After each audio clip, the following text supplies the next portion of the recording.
Okay, thank you for your patience, everyone. It seems we are all good to get started. So I would just like to confirm that that we do have quorum here with 3 committee members, myself, Councillor Purdy, and Councillor Elhit. And I would like to call to order this meeting of the Community Planning and Economic Development Standing Committee, and acknowledge that Halifax Regional Municipality is located in Mi'kma'ki, the ancestral and traditional lands of the Mi'kmaq people. The municipality acknowledges the peace and friendship treaties signed in this territory and recognizes that we are all treaty people. I'd like to start with the approval of the minutes from April 20th, 2023. See that moved by Councillor Purdy, second by Councillor Elhit. Are there any errors or omissions? No. Call for the question. All those in favor signify by saying A. There we go. Contrary-minded, none. The motion is carried. Approval of the order of business and approval of additions and deletions. So it's a bit of a special situation here today because we normally only have 2 presentations, and we've got 3 presentations on the agenda. So given that we have 3 external presentations before us, I would ask for a motion to waive Section 45A of Administrative Order 1, which states that a maximum of 2 external presentations can occur in the same meeting. Okay, moved by Councillor Purdy, seconded by Councillor Elhit. Thank you. Call for the question. All those in favor? All right. And welcome, Councillor Austin, our Deputy Mayor. Okay. Okay, so I am going to suggest that given we have a number of people here for public participation related to items on our agenda today, that we move the public participation portion of the meeting to take place earlier on in the agenda, immediately before item 10, presentations. Would somebody like to make a motion to amend the order of business? Okay, Councillor Purdy, Councillor Elhit, thank you. All those in favor? Aye. Oh, wait, sorry, I didn't see your thing, your light on there. Yes, Councillor Austin. Just wondering, should public participation go before presentations or should it be after presentations? Like, I know we want public feedback on our items, but I mean, I'm trying to recall what the intent was when we started to rearrange these things, whether, you know, my concern would just be setting up a back and forth between people who are literally presenting, like, between different members of the public.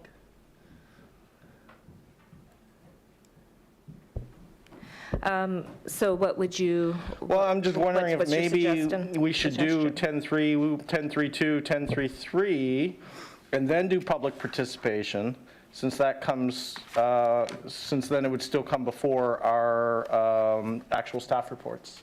But I don't know. I mean, I can't recall what the intent was in the clerk's office when we were looking at this last. No, I think that's a reasonable suggestion. I think the mover and the seconder on that okay with that amendment? Yeah, Annie? Thank you, Chair.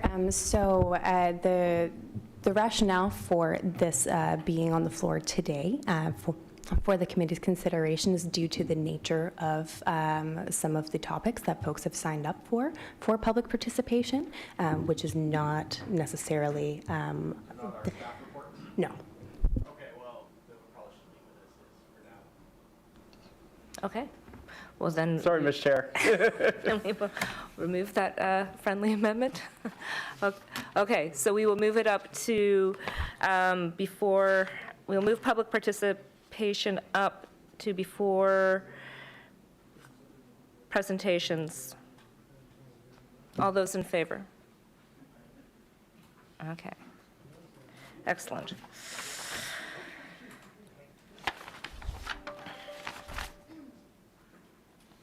Okay, so on to item number 4, business arising out of the minutes. We have none. Call for declaration of conflicts of interest. If a committee member declares conflict of interest, is there anyone who has a conflict? I don't see anybody. Chair, my apologies. We just have not had the official motion to approve the order of business as agenda, or as amended, sorry. Okay, thank you. So to approve the order of business as amended, moved by Councillor Austin, seconded by Councillor Purdy. All those in favor? That passes. Thank you. So item 4, business arising out of the minutes, there is none. Call for declaration of conflicts of interest, I see none. Motions of reconsideration, there are none. Motions of rescission, none. Consideration of deferred business, none. And notices of tabled matters, none. So we'll move on to 10, correspondence, petitions, and delegations. Madam Clerk, has any correspondence been received? Thank you, Chair. Correspondence has been received and circulated for items 10.3.3 and 13.3.1. Thank you very much, and I know you've been busy putting that together and making sure it's circulated to all of us, so appreciate that. Item 10.2, petitions. Are there any petitions to be presented? Thank you, Chair. The clerk's office did not receive notification of any petitions for today's meeting. Okay, thank you. Then we will move on to presentations. So first on our list for presentations, I'll invite Susan Cook and Peter Zimmer to provide their presentation on the Cycling Without Age program expansion. You can come and take a seat up here. You will have 10 minutes. Oh, gosh. Yeah. Oh, my gosh. You know what? I am sorry. I forgot that we amended this, and it's not noted in my notes here. Okay. We have amended. I apologize. We are going to do our presentations after our public participation. So we're going to do public participation. Yeah, you get a few more minutes there to relax.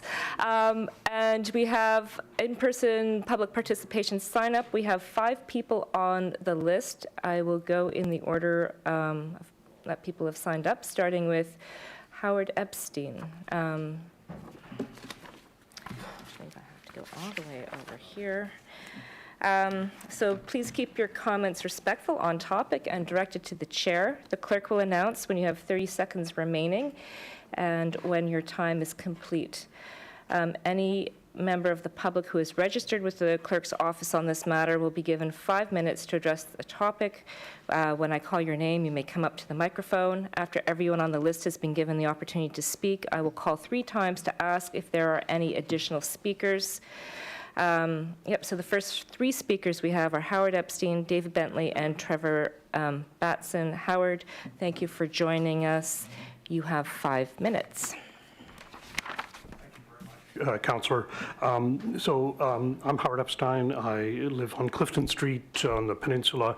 I'm a homeowner, a ratepayer. I'm a former member of this council, a former MLA for the central area. The relevance of the street I live on has to do with the 2 items I wish to speak to. One is on your agenda today as the proposal for new heritage district, or an expansion of one, and the other has to do with the Wanderers grounds. I actually live inside the new proposed heritage district, heritage conservation district, and my home is also close to the common, and I've participated and still do as a member of the board of the Friends of the Halifax Common. If I may speak first to the issue of the proposed Woodall Heritage Conservation District. This, you'll see, comes to this committee with the endorsement of the Heritage Advisory Committee, and all that's being requested is that this committee seek a staff report. No further decision with respect to it is being proposed at this point, and in fact, you'll see from the correspondence that the citizens have already, in fact, done a lot of the background work, including photos, which I'm sure HR will be of assistance to staff if you decide to seek a staff report. I think you'll find that the overall proposal is a sensible one and accords with the Municipal Planning Strategies Center Plan principles. In any event, those are really the main points about that, and I encourage you, when you get to that point in 13.3.1, that you view it favorably. On the Wanderers grounds, I have a little more to say, and it's not in favor of the correspondence or proposal that you have received from those, I believe Mr. Martin, who is wanting to have, in his words, a permanent outdoor sports and entertainment community venue, the essential word being permanent. This is not in any criticism of soccer at all. Everyone likes soccer. I like soccer. I play soccer. My kids play soccer. This is about location, which is the sole issue here. You'll see from the letter that is already on file with you that the Friends of the Halifax Common have written that when this was first designated as a spot that was appropriate for the use of professional soccer, it was meant as a short-term experiment, and the staff report from 2017 basically said that this is not an appropriate location for a permanent, ongoing professional soccer league. That for a pop-up, fine. For anything else, it shouldn't be permanent, and it certainly should not exclude amateur athletics, which in fact has been the case. You'll see that we sought FOIPOP information about the actual use over the last few years, and that's exactly what has emerged. This is what it actually amounts to. Essentially, the language about a permanent outdoor sports facility is what is being asked now. And I see when I read this letter that there is no money on the table. Nothing is being offered for what, in essence, is either a very long-term lease, if the club is proposing to do any of the work that is mentioned in passing, or it's an outright turning over for no money at all to the league. I have a toonie in my pocket. If the council is sitting thinking of giving away or selling the Wanderers grounds, I'll match whatever it is that Mr. Martin has on the table, and I'll give you $2 on top of it. You are trustees of the land. This is not private land. You are trustees of the land on behalf of the citizens of Halifax. And this cannot go forward in the way that it is being proposed. It's time to end the use of this for professional soccer. It's time to simply say to Mr. Martin and his supporters that a better location has to be found, and that's their obligation, and that the Wanderers grounds should revert to the general public, especially the amateur public. Thank you very much.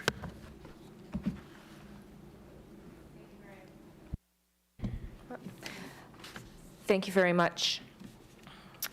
There's no questions of clarification, are there, in this? Yeah. There's no questions of clarification. Yeah, that'll be all. Thank you very much, Mr. Epstein. Next on the list, we have David Bentley.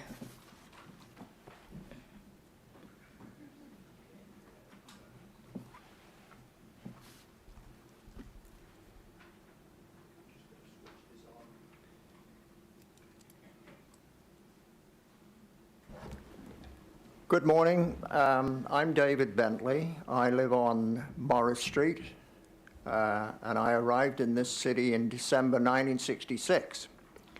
I say that because I've got the accent that I came with, so I just wanted people to know that I do have some status here, I think. I would really like to underline what Howard has said there. And I'm going to just give you a few remarks on that. First thing I wanted to let you know is that I'm applying to the city for a lease in the public garden so that I can open a restaurant. Shouldn't be a problem, should it? Because that's what's happening next door. A business is being permitted by the city to set up its commercial operations on the Wanderers' grounds, one of the most important public spaces in the peninsula. And now the Halifax Wanderers are asking Mayor Mike and the councillors to allow them to move in permanently with their own stadium, right next door to the public gardens, which I've always thought was recognized as the most treasured cultural asset we have in Halifax. A national historic site that is supposed to be protected by a city heritage designation. Over the past 20 years, the gardens have been hit by a hurricane, raided by vandals who attempted to kill 30 historic trees, and targeted twice by an arsonist. Now the whole gardens neighborhood is at risk, mainly thanks to a guy who doesn't live here and hardly sets foot in the city. Bob Young, an owner of the Halifax Tiger Cats, is one of the biggest backers of the Canadian Soccer League. He's also a key man behind the scenes in the corporate setup of the Halifax Wanderers, where Derek Martin is the front man. The idea for a for-profit soccer stadium should be, the idea that a for-profit soccer stadium should be allowed on public property right next to the public gardens ought to be unthinkable. Totally disrespectful to the gardens. But I fear that this could happen if the mayor and councillors are not tough enough to ensure that it doesn't happen on their watch. What we all know is, of course, that the public gardens cannot be moved. But the soccer stadium most certainly can go elsewhere and should do so. St. Mary's is the obvious place for the Wanderers, and the city should make this happen as part of a larger effort to promote that location for major sports events. Like Howard, I'm not against soccer. You can tell from my accent I was brought up playing the game. But casually promoting it in this city at the expense of our most precious cultural asset would be to our lasting shame. A soccer stadium is not an appropriate neighbor for the public gardens. Thank you. All right, thank you very much, Mr. Bentley. Next on the list, we have Trevor Batson. Welcome, Mr. Batson.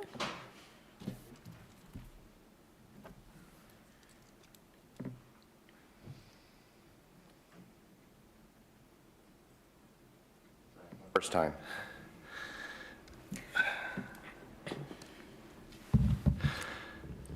Thank you, committee, for having us all here today. I've lived in Halifax all my life, almost 35 years.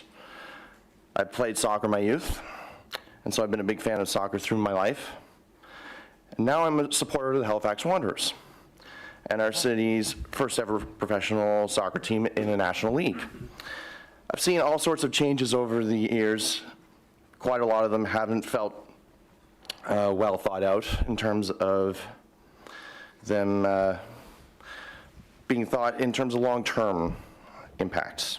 Some of them have felt like one step forward, two steps back. Some have felt like they just haven't had enough decision-making process done with them. I think while opening the doors to the Halifax Wanderers has been a decision that has proven itself to be very successful, as sheer passion surrounding the club has been astonishing and inspiring, I think the way in which that decision was made has left a little to be desired.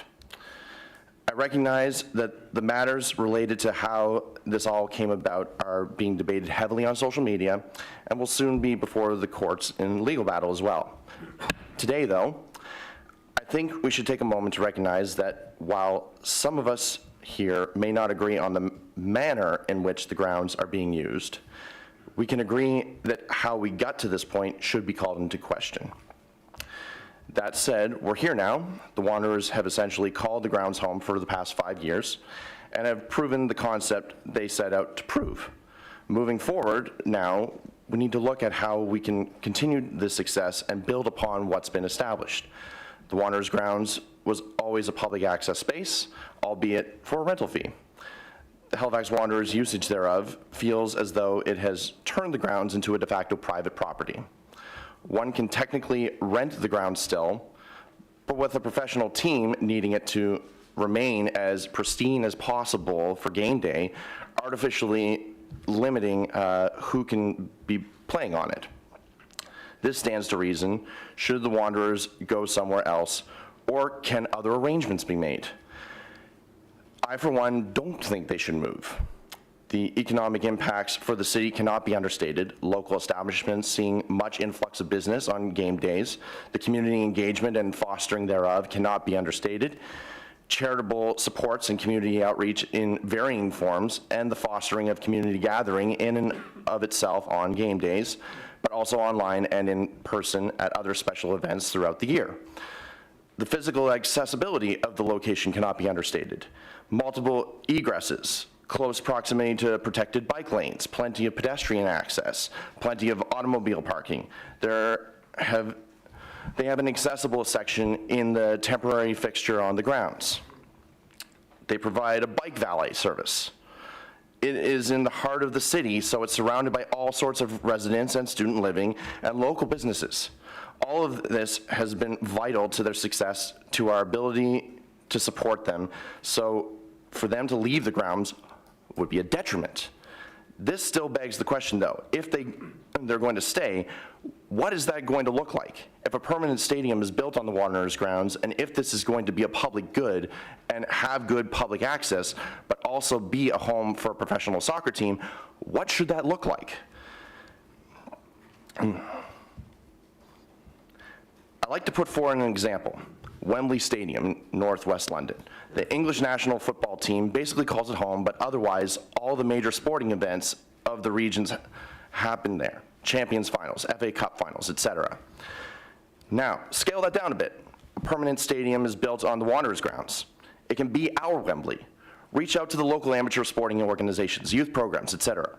Offer fun events and engagement for the kids. Allow major tournament finals for any and all amateur sports in the region to be held at the grounds. Not everyone is going to get something out of going to the Wanderers games, like people like me, I would. So I get that there's a need for some level of sharing of the space, but at a professional quality field, it can't have frequent public access, otherwise it would be too expensive to maintain consistently. Build new common section for the stadium on the other side of the stadium. You can have free access, first come, first serve. And all of a sudden you now have a section on the other side that's just as pumping as the kitchen is. Look at what we have already with Scotiabank Centre. You have a publicly owned facility. It's owned by the city. It's operated by a Crown corporation. It's got professional... Mr. Batson, I just want to remind you that your time is up. I'll give you can close your last thoughts there. Sorry about that. Yeah. Thank you. No worries. Yeah, so in essence, I do think there's examples like in the Scotiabank Centre already that have shown that there's options.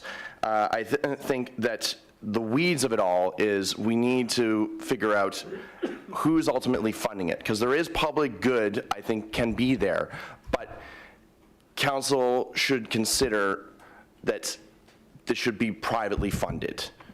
There's too much in terms of all the crises that we're dealing with right now.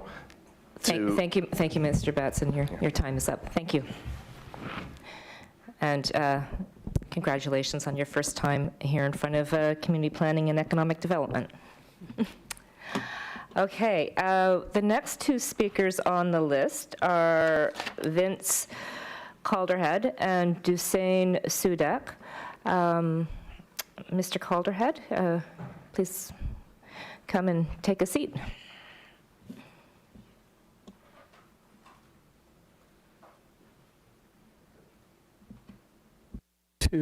There it is. Thank you. My name is Vince Calderhead. I'm a resident of Halifax. I live on Norwood Street, just off Oxford. I too am from away. But I've lived here for over 40 years. And what I'd like to say, what I think should animate this council's and this committee's thinking and decision-making on this is that the Halifax Common is sacred land. And by that, I mean it is exactly what it says. It is land owned for the common people. It is for our, and by that I'm referring to it inclusively, all our use, for the rich, the poor, the newcomers, and the old-timers. It is for everyone's use. Crucially, this is what distinguishes the Common from other publicly owned land. You may say, well, the Halifax City owns all kinds of land here, there, and everywhere. That's true. But what distinguishes the Common, Halifax Common, is that it's intended for all our common use. And I think that underlying concept needs to animate and drive your thinking on this. The Wanderers are wonderful. They're very exciting. They're a corporate sports team. Fine. My point here is that their use and their effective domination of the common ground, the common lands, are inconsistent with the purpose of the Halifax Common. They're a business. If you go by their grounds currently, our grounds are plastered with private corporate advertising. It's impossible to attend a Halifax Wanderers game if you're a person living in poverty. If you're in receipt of social assistance and a resident of Halifax, you cannot access the Halifax Wanderers grounds. You can't afford to. It would be far beyond the budget of a low-income person to attend Halifax Wanderers games. It simply is. That reality is inconsistent with the overall and underlying purpose of the Halifax Common. Numerous studies have shown that public resources put into professional, particularly corporate sports endeavors, are undermining public health, public recreation, public fitness. If Halifax wants to allow some of its resources to be placed towards the public good, it should be focused on public health, public recreation, public participation. Filling seats, watching a sports game does not enhance public fitness, public health. So how can we justify the corporate interest dominating, and there's been reference made to other usages? As someone who lives close to the Wanderer grounds, I can't recall ever going by there in the last few years and seeing them used by other parties. The previous speaker indicated the grounds have to be maintained. They can't be widely available. I don't disagree with that. But that being the case, it's time to then turn to, well, what is the proper disposition of the application? I see two options. One is simply dismiss it and say, yes, it was an experiment, which, as Mr. Epstein has said, staff at the time said this cannot be a ongoing and enduring use of the Wanderers' grounds. So dismiss that application, and as others have said, there's a lovely letter in this morning's Chronicle Herald. St. Mary's could be the place that Wanderers take up. It's far better suited than the use of the sacred ground of the public gardens and the Wanderers' grounds and the Halifax Common generally. The other possibility is simply to defer this application until we've had a full public informed consultation about the future use of the public garden and the Halifax Common, particularly the Wanderers' grounds. We're in a place of extreme population growth and green spaces at a premium, it can't be used to serve the interests of a corporate entertainment company. Thank you. Thank you very much, Mr. Calderhead. Next, I'd like to call on Dusan Sudek.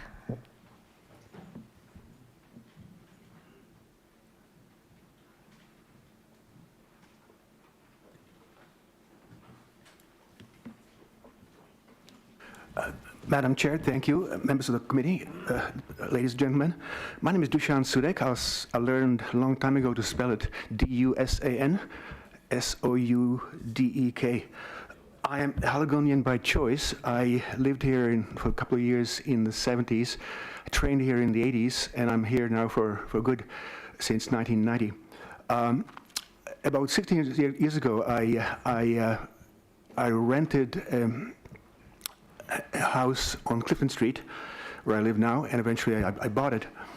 And I love the neighborhood. I know it as Commons North, and I'm intrigued by the old houses in the neighborhood, the tall trees, the variety of people that live there, the students that rent there, and the homeowners that have a history in the area. I sent you an email this morning. I was horrified. I wrote it about 2 or 3 days ago, and this morning it was still in my draft file. So hopefully you got it. So it's a lovely area. It's got a special vibe. It's vibrant. It's got a few businesses. And I hope that if we are here in 10, 20, 50 years, it look basically the same. Heritage properties and districts often go through a crisis.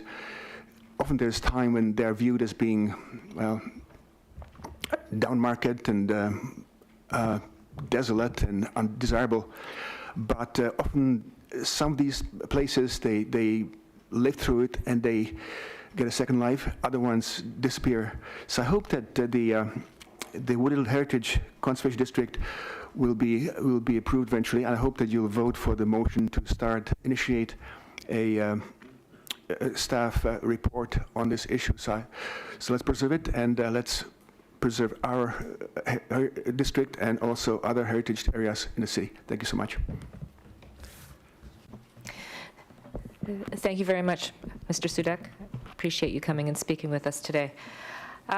So that is all of the people who have signed up ahead of time on the public participation list. But I would like to give anyone else who is here in the gallery the opportunity to speak. I'm going to call 3 times and ask if there are additional speakers. If there are, I'd ask you to please come up and take a seat and give us your name, and then you'll have 5 minutes. So is there any additional speakers? Are there any additional speakers? Yep, please come up. Yep. Thank you and welcome. Hi there, pleasure to be here. Should I state my name for the start? Okay, yes. My name is Denton Froese, Denton Froese. I've been a resident of Halifax for the last 10, 11 years. I am actually the treasurer of the Wanderers Grounds Lawn Bowling Club, and I've had a lot of time enjoying my time there as a member of the grounds. I would like to say that it has not been a case of when the Wanderers started up their football team, it has not been a case of domination or corporate, or overlording. They have been a very good partner of the Lawn Bowling Club, which has been a part of Halifax for over 100 years. They've been cooperative. They've been, good neighbors. They've tried to support us with our programs, and we've always been glad to have them around too. I would just like to say that let's see. Yes, that the terms of domination that have been used today might be a little bit over applied. However, by the same point, the Wanderers Grounds have been institute on that sacred ground, which had, horrors, a membership. But it's been going fine, and we're very happy to provide this sort of physical fitness application for the city. And and our current mixed doubles lawn bowling championship, which is going on right now, is proof of how even a little sport can have a pleasant impact on the community. And I think a big sport can have a bigger impact. That'll be it. Thank you. All right, thank you very much. I was speaking with somebody about this yesterday, about the Lawn Bowls Club, and they had no idea it existed there. You guys are, it's like the best kept secret on the Commons. But wonderful, wonderful little club. Thank you for coming to speak. Are there any more speakers? Would anybody else like to come and present to CPED? Are there any more speakers? Okay, so with that, I would say that we're going to close the public participation portion of our agenda. Do I need a motion to close that? No, we're good? Okay, wonderful, thank you. And thank you, everybody, for coming to speak this morning. It's really important for us to hear from the public, and appreciate you taking the time and effort to make it here. So moving on, now we're going to move on to the presentations. And I've got my agenda in order here, and we're going to start with the presentation on Cycling Without Age program and expansion. So I'd invite Susan Cook and Peter Zimmer to provide the presentation. You will have 10 minutes for your presentation, and the clerk here will hold up a sign to let you know when your presentation time is coming to an end. When your presentation is over, please remain because there might be some questions from the committee. All right, thank you and welcome. Nice to see you. Good morning. My name is Peter Zimmer. I'm a volunteer pilot with the Halifax chapter of Cycling Without Age, and I'm also the Nova Scotia ambassador for Cycling Without Age Canada. Northwood Care has operated Cycling Without Age in Halifax since May of 2021, when it took delivery of 2 Danish trishaws. I'm going to, if I could have the next slide. Okay, oh, back one. Okay, there's a picture of a trishaw. We were pressed for time. We didn't get that expanded. The trishaw is a tricycle rickshaw that can carry 1 or 2 passengers in its front seat. It has an electric assist motor, which really helps on the Halifax hills. It's driven by a trained pilot, always a volunteer. Some are seniors, like me. Some are pilots 5 or 6 decades younger. The passengers are never charged for these trips. Most have mobility issues. They can't do long walks easily, or maybe they can't walk at all. Many are old. Some are much younger. Many are residents in places like Northwood, but some are living in their own homes. We do excursions, typically lasting 30 to 90 minutes, sometimes up to 10 kilometers, sometimes with stops for coffee or ice creams. We take our passengers out, riding slowly in the open air, to the public gardens or to the part of town they had lived in, sharing interesting and fun conversations. Here's a bit about the big picture. Cycling Without Age was invented in 2012 in Denmark by Ole Kasso with 1 rented rickshaw and a great notion.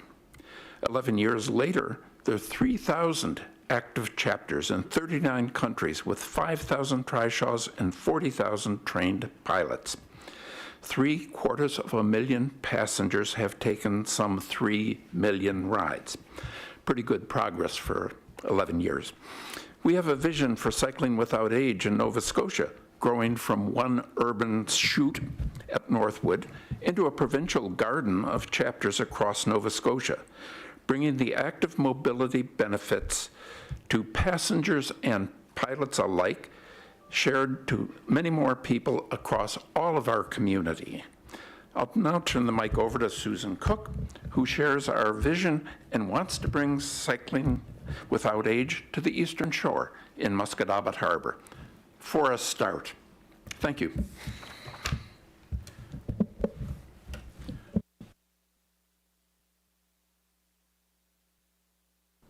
Good morning. My name is Susan Cook, and I love my Eastern Shore community, which is in District 2. My home is in Chesacook, adjacent to what was the Musquodoboit Railway.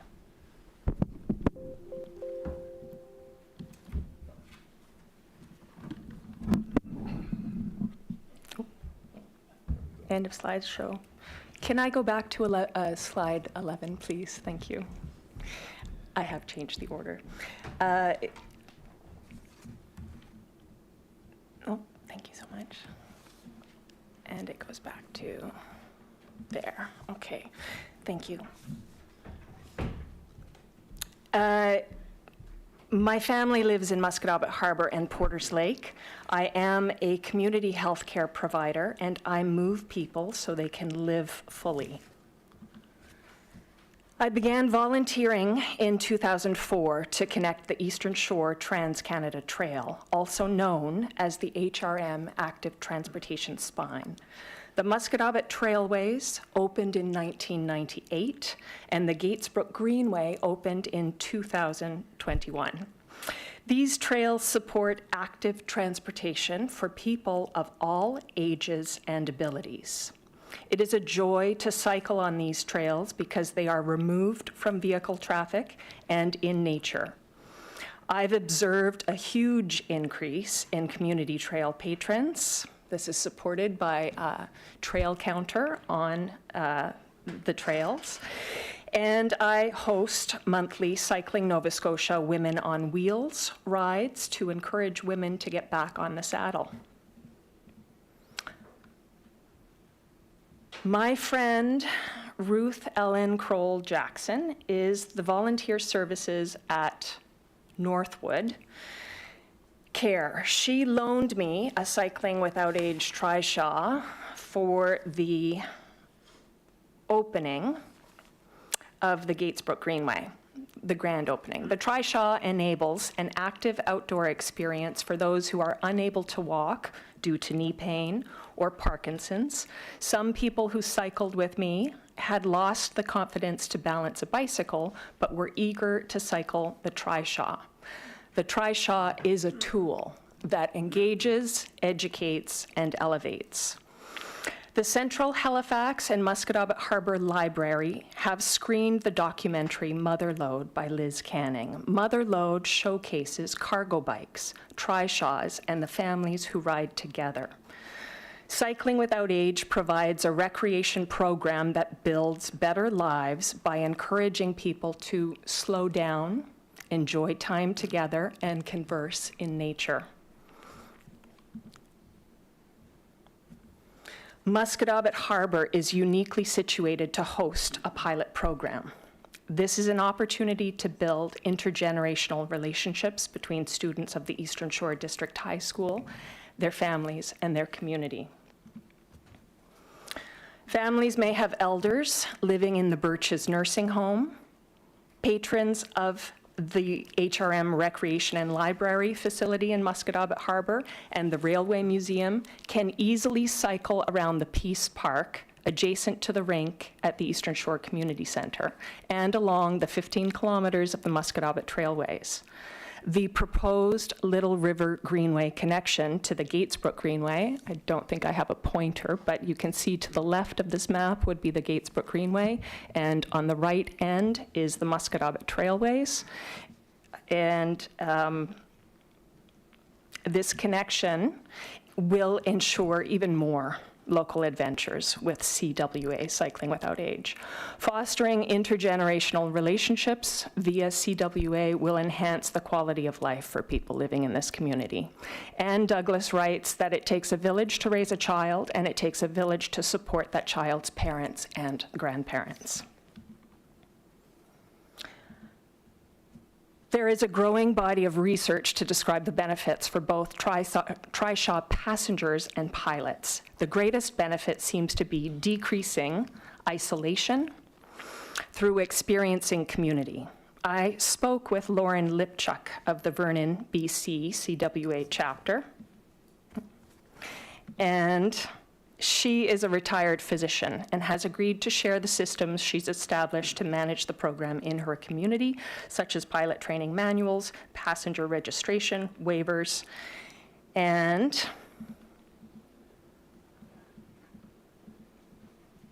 there we go. Rural HRM needs safe AT infrastructure and mobility options. Traffic along highways number 7 and 107 is fast and increasing, and there are no paved shoulders currently. There are no sidewalks. The Cycling Without Age program offers an opportunity for outreach, experiential learning, and grassroots advocacy. Urban Halifax needs to have access to green network destinations to move beyond the density of development. HRM community developer Darren Hurdle has coached me in preparation for this presentation and warned me that recreation budgets have been cut. I hope I have piqued your curiosity so that you will put forth the following motion to help cultivate the community and the culture of cycling and mobility for all ages and abilities, active transportation, which is also known as active mobility. So, a motion for you to consider is that recreation, active transportation, active mobility can and should be accessible and intergenerational, providing people of all ages and abilities options for mobility. HRM will provide resources to fund a Cycling Without Age pilot program in Musquodoboit Harbour or a staff report towards that end. Thank you. Thank you very much. Okay, are there any questions from the committee? I see a couple coming up here. Deputy Mayor. Thank you for the presentation. I know the area fairly well, having grown up in Three Fathom Harbor, not too far away. Chesapeake, Martinique, this is kind of home turf. I'm curious, like the ask of HRM, what kind of supports are you looking for? Is it acquiring a bike? Is it building AT infrastructure? Like, is it like administration of a program? Like, I'm just curious what more specifically it is that you're looking for from us. Thank you. I have approached the Recreation Department in Musquodoboit Harbour, Brooke Neely, and at the time she was busy preparing summer camps and had no time to dedicate or commit to researching or investigating this. But the hope is that we would have a trishaw located in Musquodoboit Harbour and not have to drive it out from Northwood, as I did for the opening of the Gatesbrook Greenway. So the purchase of a trishaw and staff resources through the recreation facility or the HRM library. There are programs across the country who either loan the equipment out or who administrate the program, schedule rides, registration for passengers, training for pilots, insurance, waivers, all of that recreation department business. So that is my hope, our hope today. Okay. Have you had any conversations with your local councillor by chance? David Hensby and I have a strained relationship. So I have not approached him. I have come to the Community Planning and Economic Development Committee, as was advised by my community developer, Darren Hurdle. Okay. I just suggest, because, I mean, oftentimes an avenue for these kinds of things is, I don't know what the cost of a tricycle is. I'm guessing it's probably in the realm of several $1,000s, just kind of thinking about e-bikes and that kind of thing. So not an insignificant expense, but oftentimes an avenue for these things is your local councillor's district capital pot, rather than HRM program. I mean, I think there's definitely a potential opportunity here because, I mean, our library, you've got a beautiful new branch, right? The renovation that was done out there is lovely. And the library is very much, it's not just books that they lend out all sorts of things. And so, you know, there could be could be real potential to have this fit into there. I mean, there's a music library, they rent a loan out, you know, if you want to test your house for radon, like the number of things you can actually loan from the library is not just a book or a music, piece of music or a video anymore. You know, I'm happy to have you know, a word with my colleague, but I mean, we all, I don't know the history there, but we all have to try and work together sometimes. So maybe there's something there or not. I don't know. Anyway, thanks for the presentation. All right, thank you, Deputy Mayor. Next on the list, we have Vice Chair Councillor Purdy. Well, thank you, Madam Chair, and thanks for the presentation. I love this idea. Anything that we can do to help support our seniors in active lifestyle, getting out in nature, that social aspect, I think it's a great idea, and I'm 100% behind. Doesn't sound like it's going to break the bank, so this is good. It's a pilot project to see how it goes in a rural community. I'm not 100% comfortable with this particular motion, but I would like to move a motion. Maybe Maggie can help with the wording for a staff report to look at the implications of this pilot project, like with insurance liability, where the bike would be housed, how it could be accessed by community members, and such, and then the financial ask, or maybe, yeah, sourcing out what the commitment would be, and how rec could have a role.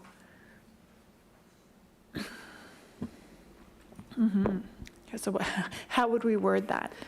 Through you, Madam Chair, I know that the clerk's office has prepared some proposed wording. I mean, the committee can either advance that right away, or we can, you know, do some more wordsmithing based on the presentation as presented today, and bring something back for a subsequent meeting. I think if we would like to proceed today, I'd suggest something that leaves it fairly open in terms of requesting a staff report to explore and respond to the request as received.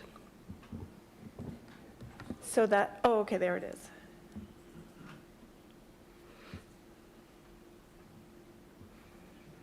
So this is what it says. The motion reads that the Community Planning and Economic Development Standing Committee requests a staff report exploring the expansion of the Cycling Without Age program to Musquodoboit Harbor, including staff resources, budget allocation, and insurance. Yeah, exactly.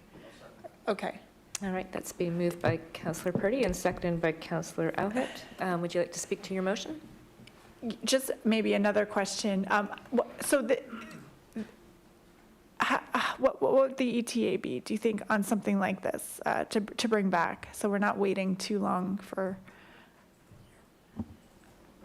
Through Councillor, I'd have to talk to my team. You know, it's a combination of what other reports we have on the go right now, which are a substantial number, and a capacity to come back on that. So I would be hesitant to commit to a timeline on the report before I have the chance to talk to my team about that. Okay. Well. Just a few points of information. A trishaw costs about $10,000. Okay. Landed in Halifax. The Northwood Foundation bought the first 2 trishaws for Cycling Without Age.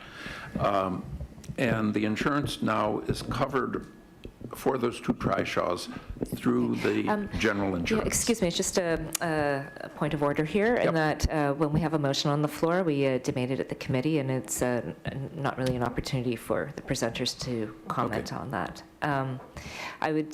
I mean, just in terms of process here, we did have some more questions of clarification from committee members, but this is a debate about the motion. I'm just wondering what the...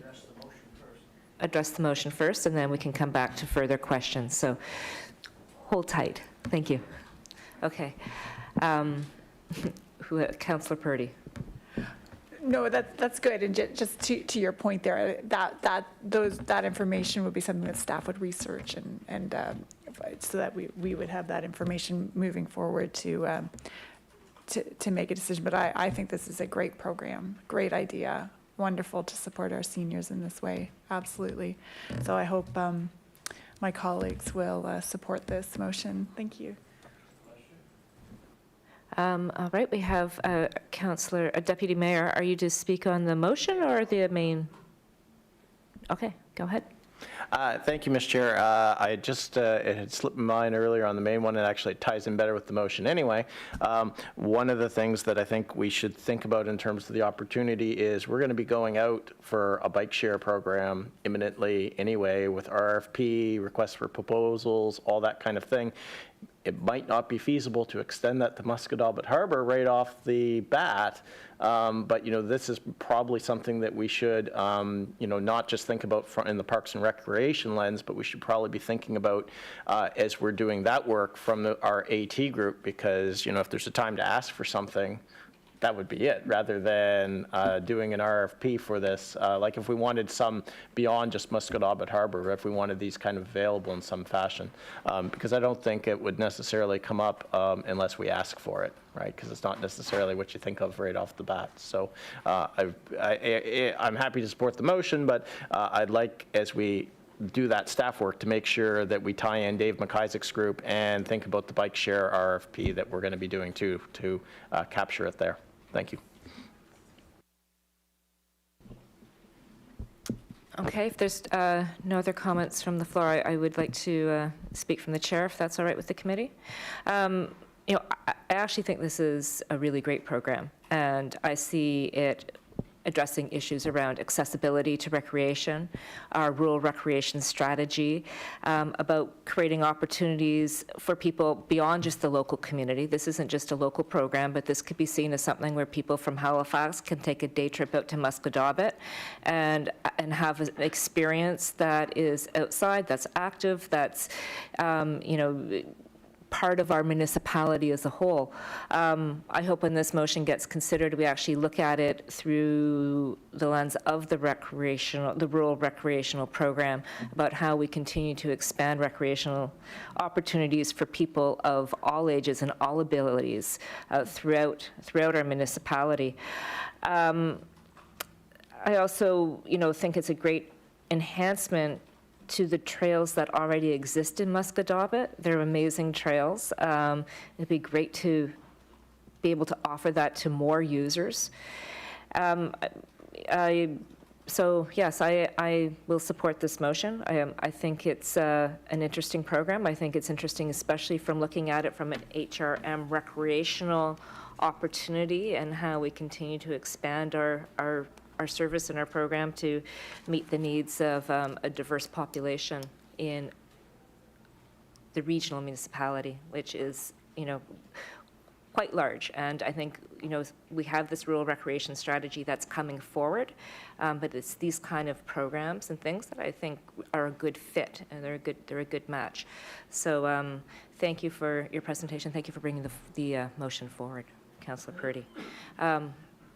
Question has been called. All those in favor? All right. Then that passes. All right. Thank you. And thank you for coming and presenting today. Nice to see you not on a Zoom screen. Thank you very much. If I can be of use, please consult me.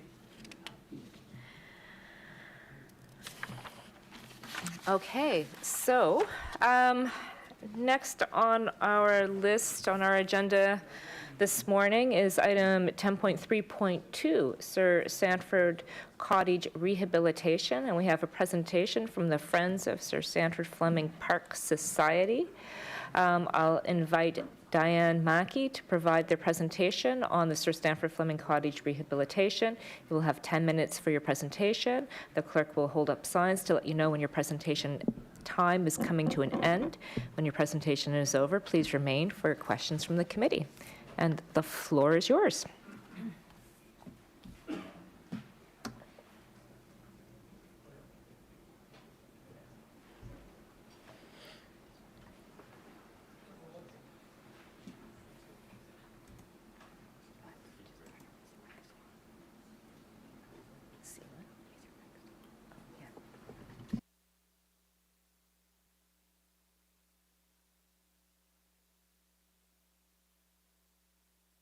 the technology that's required. Again, my name is Diane Mackey. I'm a Jollymore resident, and I'm here today with my Friends of Fleming colleagues, John McManus and Don Chapman, sitting in behind. I would like to thank the committee and the chair, Patty Cuddle, for providing this opportunity for us. It's wonderful. With the 10 minutes that we have to present Fleming Cottage, a heritage treasure, we wish to begin by identifying our goal for today.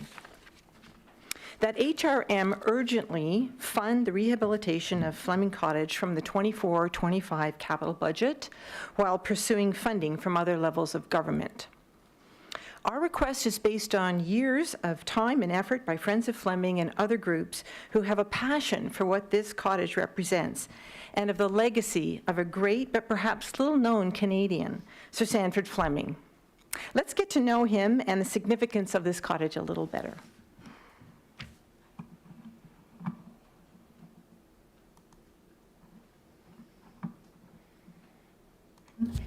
Hi, my name is Sid Demerick, and my grandfather and his buddy Andy Cobb designed the Dingle Tower.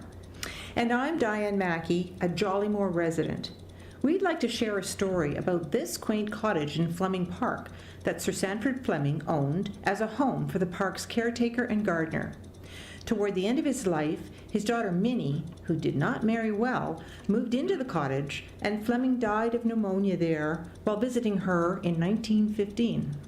The cottage, now a heritage property owned by HRM, and the adjacent barn, meaning physical connection to the original Fleming estate.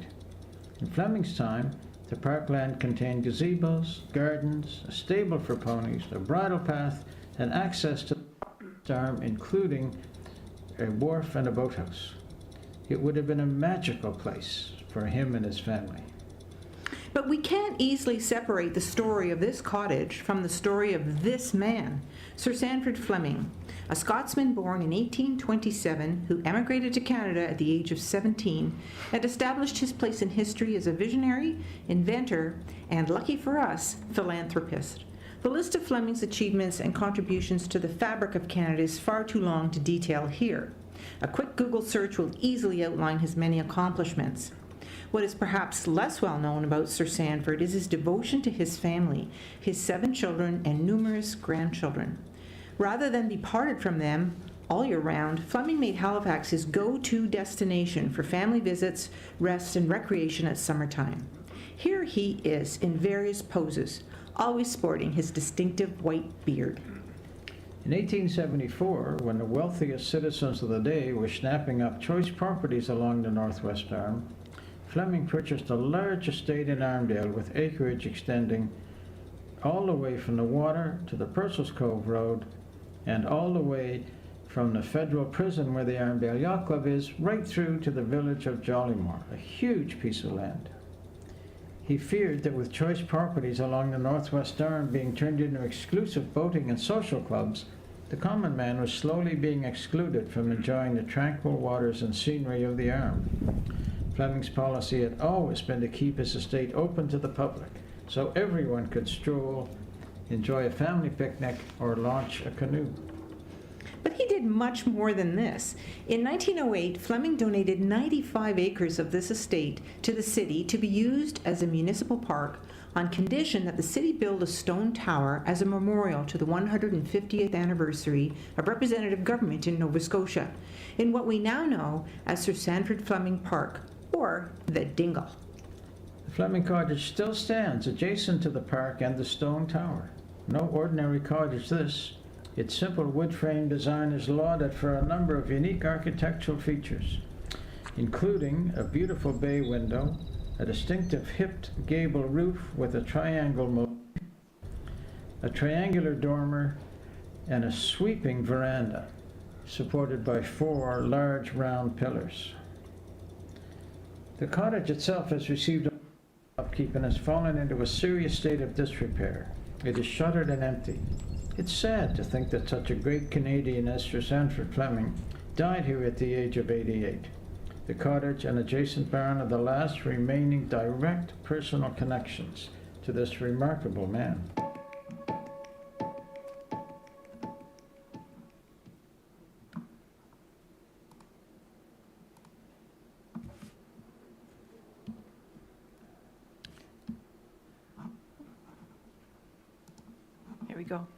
So I'd like to acknowledge, first of all, the contribution from Sid Dumaric. He's a fairly well-known character in this part of the world, and he's also quite a Fleming enthusiast, so he's been happy to contribute his time and energy to this project. The video touches on just a few of Fleming's many accomplishments. Did you know that he is responsible for making a large rodent one of Canada's national symbols? It's true. Fleming is credited with convincing Canada's fledgling post office to create this 3-penny postage stamp featuring the industrious beaver. Oh, that's okay. I can just use the mouse. It seems to work.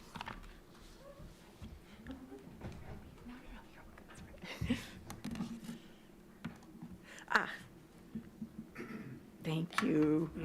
Every day, we feel the impact of Fleming's vision and tenacity when we look at our watches or synchronize our clocks to the noon boom on Citadel Hill. Fleming pushed vigorously for the world to adopt the time zones that we still respect today, all to make sure that his trains ran on time. In his role as chief engineer of the CPR, Fleming was instrumental in weaving the fabric of Canada through his survey and consulting work on our national railway. Here he is in the iconic last spike photo, sporting the tallest top hat of them all.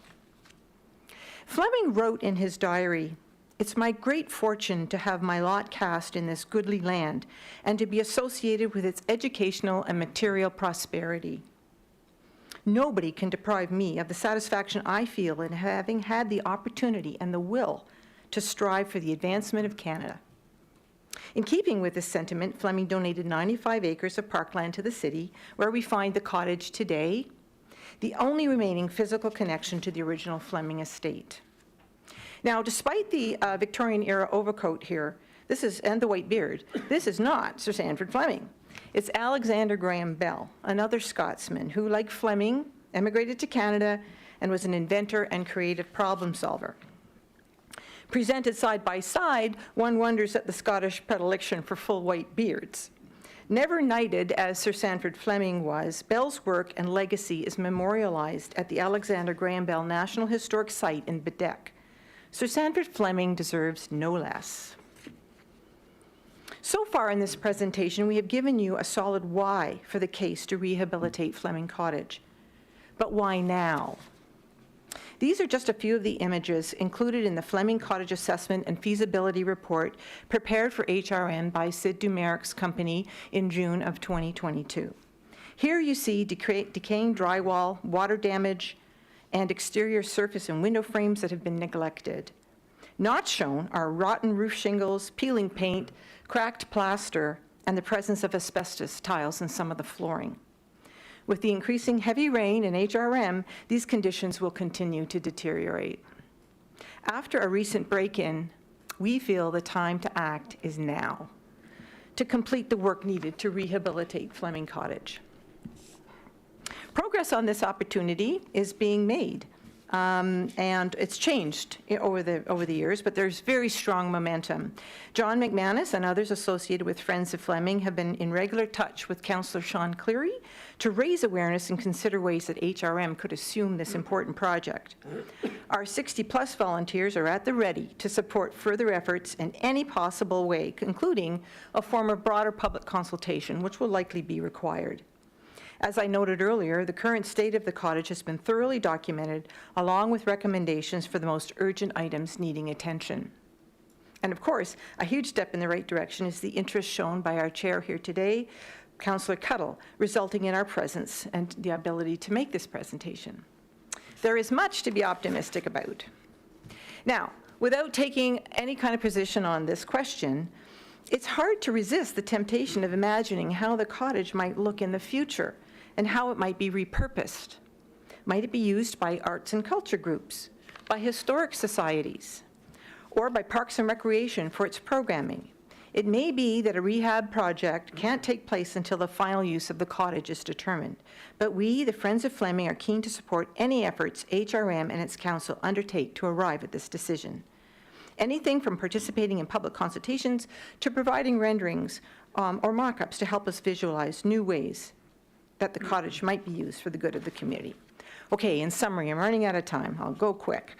Our request is clearly that HRM urgently fund the rehabilitation of Fleming Cottage from the 24-25 capital budget while pursuing funding at other levels of government. HRM need not source this funding unilaterally. Once HRM makes a commitment to rehabilitate the cottage, the nature of this project opens up doors to alternative sources of funding. For example, provincial and federal government infrastructure programs, arts and culture foundations, or even private-public partnerships. Once again, Friends of Fleming are at the ready to assist any one person or group who have the passion to champion this worthwhile cause. I'll end my comments here. Thank you for your time and attention today, and invite any questions from the committee. Thank you very much. That was a very concise and well-timed presentation. Are there any questions from the committee? Councillor Outhit. Just two comments. One is, do we have any cost estimates yet? And the second is, I think you'd probably like to put a motion on the floor, Madam Chair. I don't know if you want to get the deputy to come up or not, but if you want a staff report on this, you might want to step down and have the deputy chair, vice chair come up. But I'd be interested to just see if there's any cost estimates. Just one second. We're at questions of clarification right now for the presenters. Yes, so I'm asking about if there's any cost estimates so far from the group. Yeah. Should I reintroduce myself? It's John McManus. She's my raspy voice. I'm quite healthy. I'm chair of the Friends of Fleming. I've lived at 55 Park Hill Road, right opposite the park, for the past 4 decades. I'm not a Haligonian by choice. I was born here, and I'm glad I was. Having said that, yeah, no choice. I don't regret it. There are cost estimates. Those were defined in the 2022 costing exercise that Sid Demerick completed.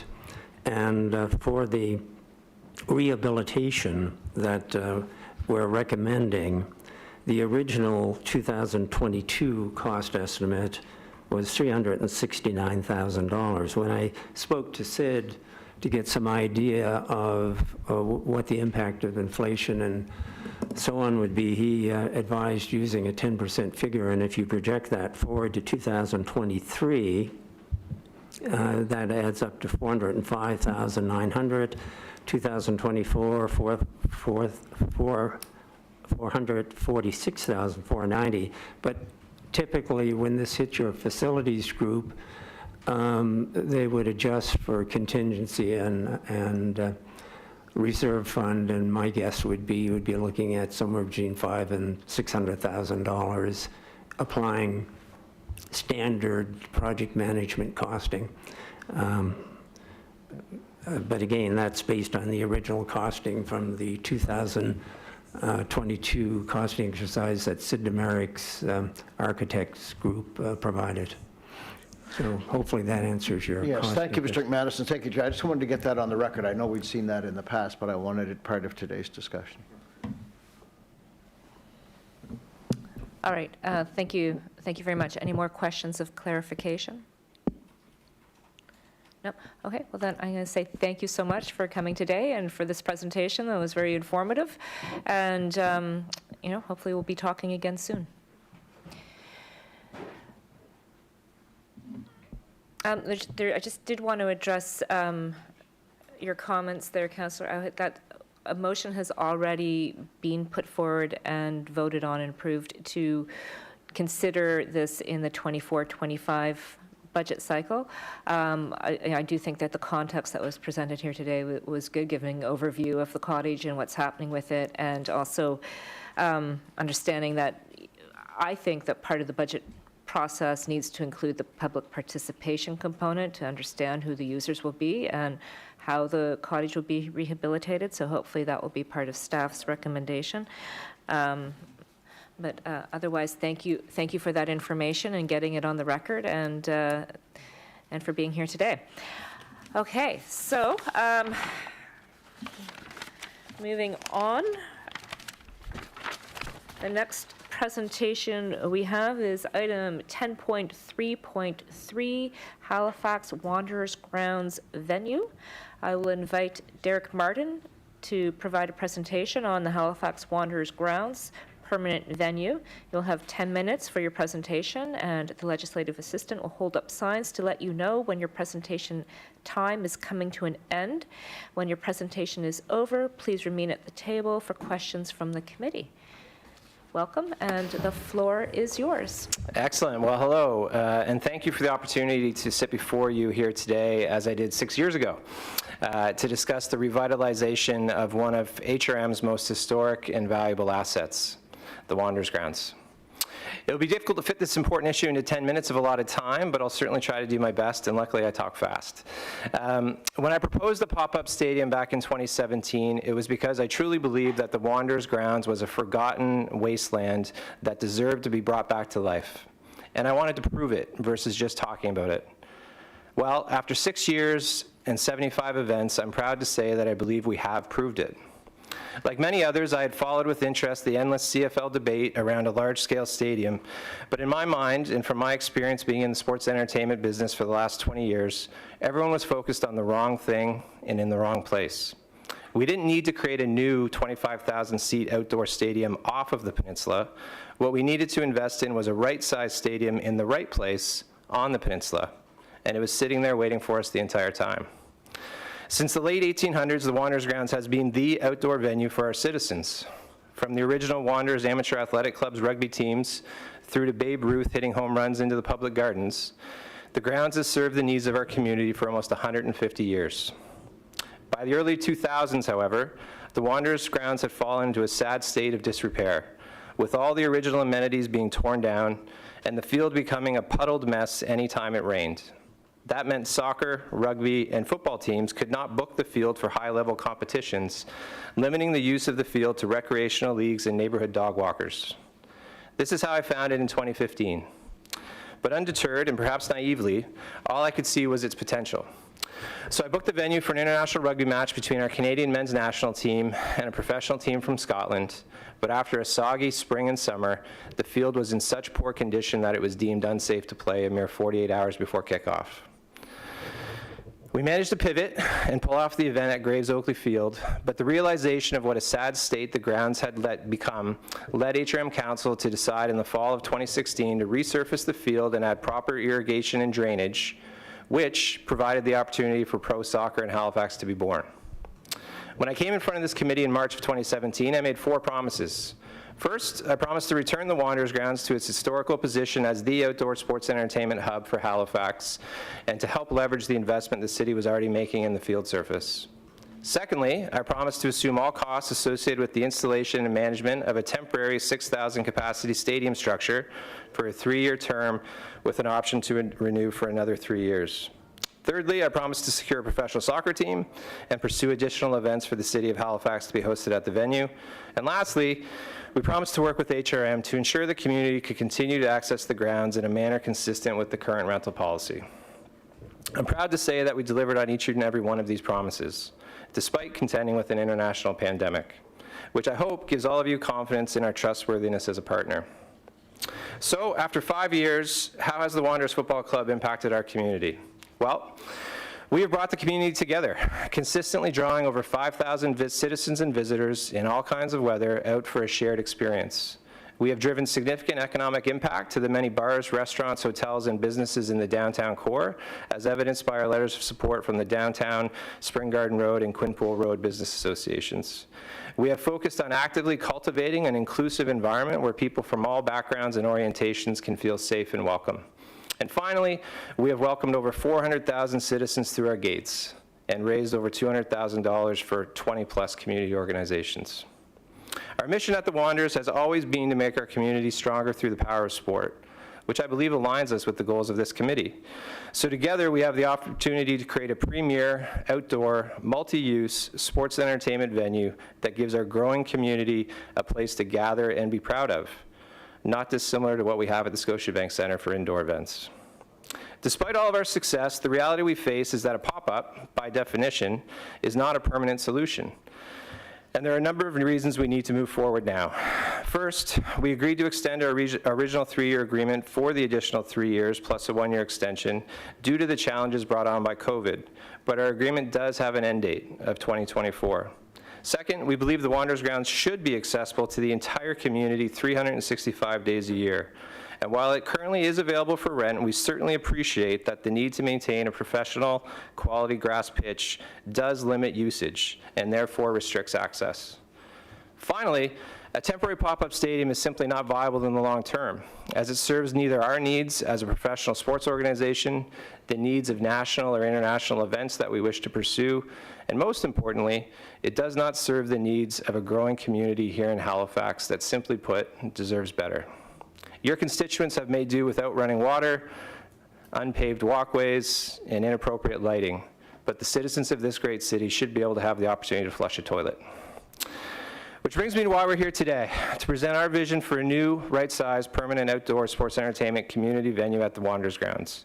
We envision a stadium that fits, both in its aesthetic and in its scope, blending in with its surroundings while also being fiscally responsible. This is more than just a home for the Wanderers, however, as it will become a community hub that services the needs of Citadel High, our community's soccer, rugby, and football clubs, concerts, festivals, and a host of new events that Halifax has never even had the opportunity to pursue. If my career has taught me one thing, it is that the importance of right-sized venues are critical to an event's success. We have one of the best atmospheres in Canada for professional soccer because we consistently sell out a venue that is appropriately sized for the Halifax of today. As our city continues to grow, demand will certainly grow. And when that time comes, we can expand. But for now, we want to continue to take things slowly and responsibly. So what do we want to do? We want to replace the rented metal bleachers with a covered modular grandstand, which could increase our capacity by 2,000 fans to 8,500. Which also gives us the washroom and concession spaces underneath the structure to use. We want to address the groundwork required to bring running water and electricity into the grounds to allow for proper washroom facilities, lighting, and sound. We want to install a FIFA-certified premium artificial field turf surface, sized appropriately for Canadian football and international rugby, that allows for multi-use. Initially, we will leave the shipping containers that we've already purchased and retrofitted in place, as they serve their current functions quite well and will allow us to help keep costs down. By taking a pragmatic, phased approach to building out this venue, there would still be the ability for future expansion opportunities as the city grows. The containers could eventually be replaced with another grandstand, increasing the max capacity to over 13,000. And a bubble dome could be placed over the field, making the facility accessible 365 days a year for the community. From the start of this project, we have respected the history of the Wanderers grounds, so we equally respect the history of the Halifax Lancers and the Wanderers Lawn Bowling Club, and their right to be on the Wanderers block. We are also aware of the proposal to enhance the greenhouse complex to service the public gardens. With the help of Councillor Mason, we organized a meeting with all of these groups to share our vision and get their feedback. And with their support, we have come up with the shared vision for the Wanderers block you see now. All of the stakeholder groups have made some allowances to fit together in this puzzle, but I believe we all feel this is a plan that makes the Wanderers block a permanent home for all. There is a reason our forefathers put the Wanderers grounds where they did, as there was no better location for a stadium in Halifax then, and the same is true today. At the grounds, we were able to fit a stadium into the community instead of trying to build a community around a stadium. HRM has already invested millions of dollars in the transportation infrastructure surrounding the grounds. There is ample parking, and the existing restaurants and bars are already benefiting from our pre- and post-match traffic. There is no better and no more cost-effective location to build this than at the Wanderers grounds. So what are the key advantages of a new venue? A new permanent community stadium at the Wanderers grounds gives not only Halifax but our entire region a venue to be proud of. With the Wanderers now a proven entity, we can contribute financially to the costs associated with the stadium and thus enable an asset to be built that can service the entire community without putting the full cost on the taxpayer. A professional venue will also open up a host of national and international event attraction options that will service the interests of an ever-diversifying population. And finally, a stadium that allows more usage allows a wider range of sports, including women's sports, which will help inspire the next generation to follow their sporting dreams. We've done some preliminary research on the estimated costs associated with the stadium we are proposing, and we are confident to say that the total project cost of the elements we have identified would come in under $40 million. This would evenly be split between the cost of $20 million for the modular stadium and $20 million that is required for the groundwork to properly service the site. While this number is not insignificant, it is less than 1/3 of the proposed cost of stadium concepts pitched in the past without the additional costs required to service those sites. We want to enable the sustainability of this venue for the long term, and as such, we're willing to sign a 30-year lease to confirm our long-term commitment as the lead tenant. We would also assume management of the commercial and event attraction activities of the venue in exchange for an additional financial contribution we would make to HRM. We look forward to working with staff to work through this scenario, but under any potential scenario, we certainly expect to be a significant contributor to the overall costs. Given the expiration of our current agreement, time is of the essence. We have laid out an aggressive but reasonable timeline that would require this committee to request a staff report on the feasibility of our proposal for approval at City Council in early 2024. This would enable us to have the stadium built throughout 2024, the groundwork to begin upon the completion of our season in November, and the new stadium erected and ready for an opening on May 3rd, 2025. With the 2026 FIFA World Cup being hosted in Canada, the USA, and Mexico, this timeline would allow us the opportunity to pitch several countries on choosing Halifax as their pre-tournament city. We are so grateful to be embraced by our community, and we have submitted 25 letters of support as part of our package, with a number of those organizations on the screen above.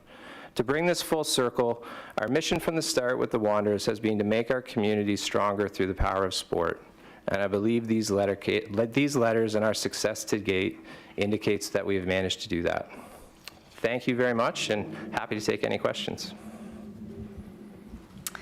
Thank you very much for your presentation.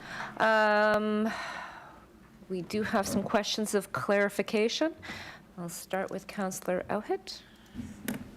Thank you, Chair, and Derek, thank you for the presentation, and also congratulations on what you've accomplished so far. The challenge that I have with this is not so much the location, as we've heard from some folks, but we're talking a $40 million opportunity that really doesn't address, though, what we have heard as a council for so many years, that we can't get a CFL team here, we can't hold big outside concerts here because we don't have any stadium in that 10 to 25,000 range. So we invest directly or indirectly up to $40 million to get up to 8,500 seats, which is still smaller than the Scotiabank Centre, so it doesn't help us attract bigger concerts. And then we have a CFL group comes to us again someday and pitches us that they still need 20 to 25,000 seats to be viable, whether that, and that will happen someday, whether we're 500,000 when it happens, or 750,000, or 1 million people, whatever. So I'm really struggling, and I don't mean to sound negative about this, because I think it's exciting, and what you've done is accomplished to date is amazing and good. But it's almost like I'm being asked to buy a house that's expensive, knowing that I'm going to outgrow it in a couple of years because I'm reproducing.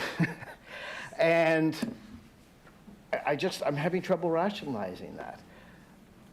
What we've heard and why not do a deal with SMU? I mean, the CFL came down here and found a way to set enough people to make a CFL game viable. So and I'm not trying to be negative, but I don't think that 8,500 stadium is what the city needs.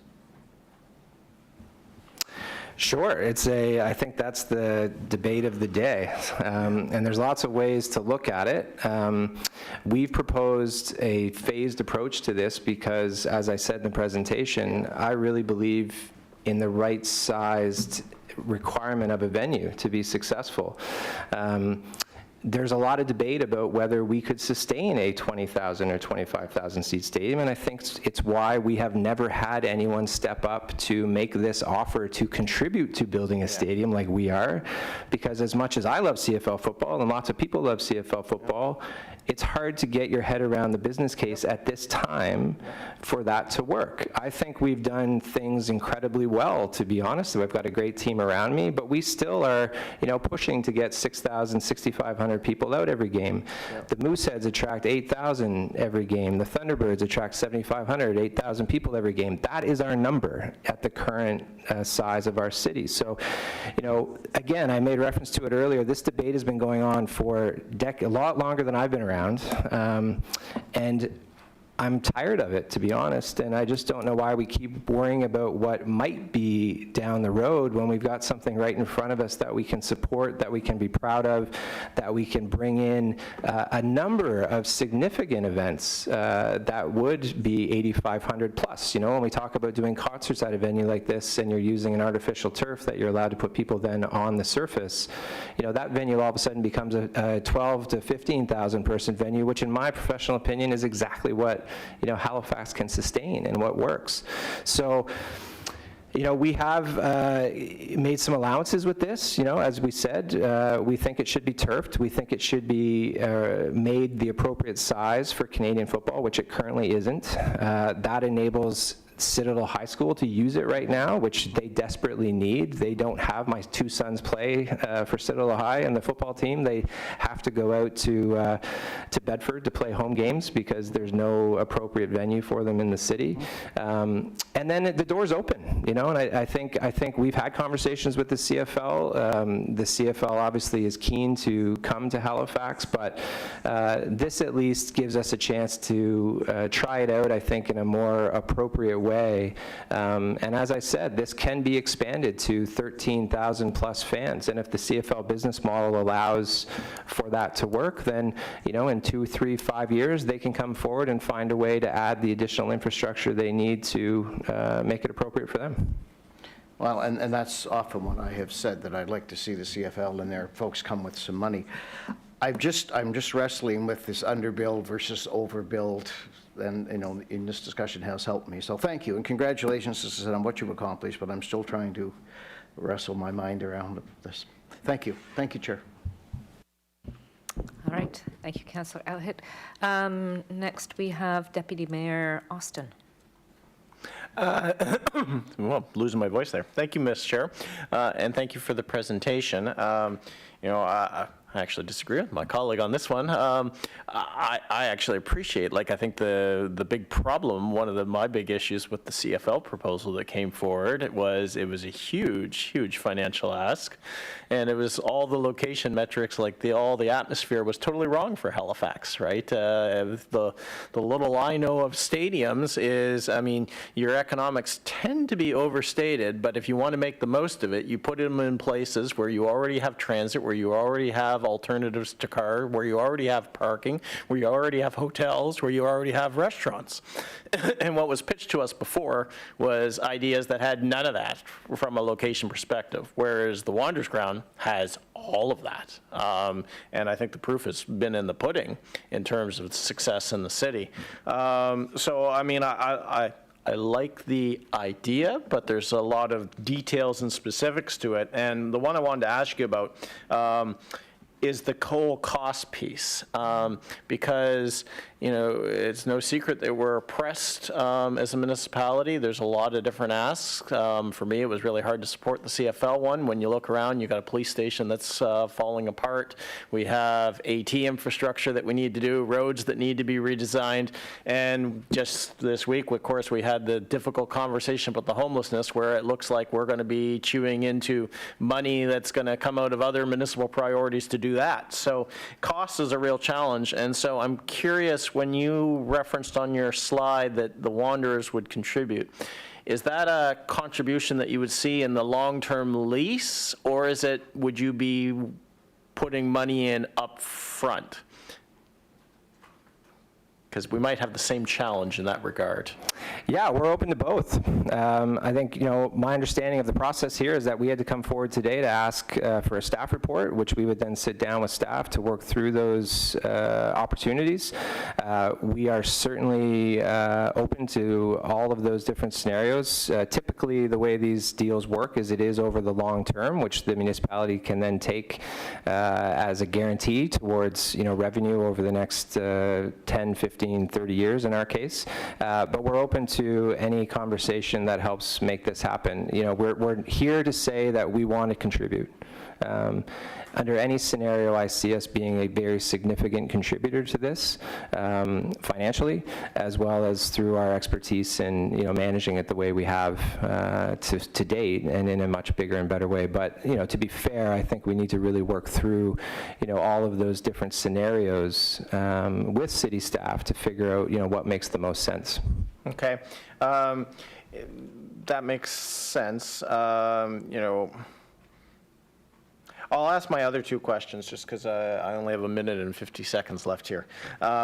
So I'm curious about if you could expand a little bit more on what the dynamic is with the other users, the lawn bowls, the Lancers on there, because you referenced that there'd been a meeting, and it sounds like maybe people are in agreement. I'm always a little leery when I have only one person who's come to tell me that there's an agreement, because sometimes later on you find it's like, oh, well, people have different interpretations of things. So if you could expand a little on that.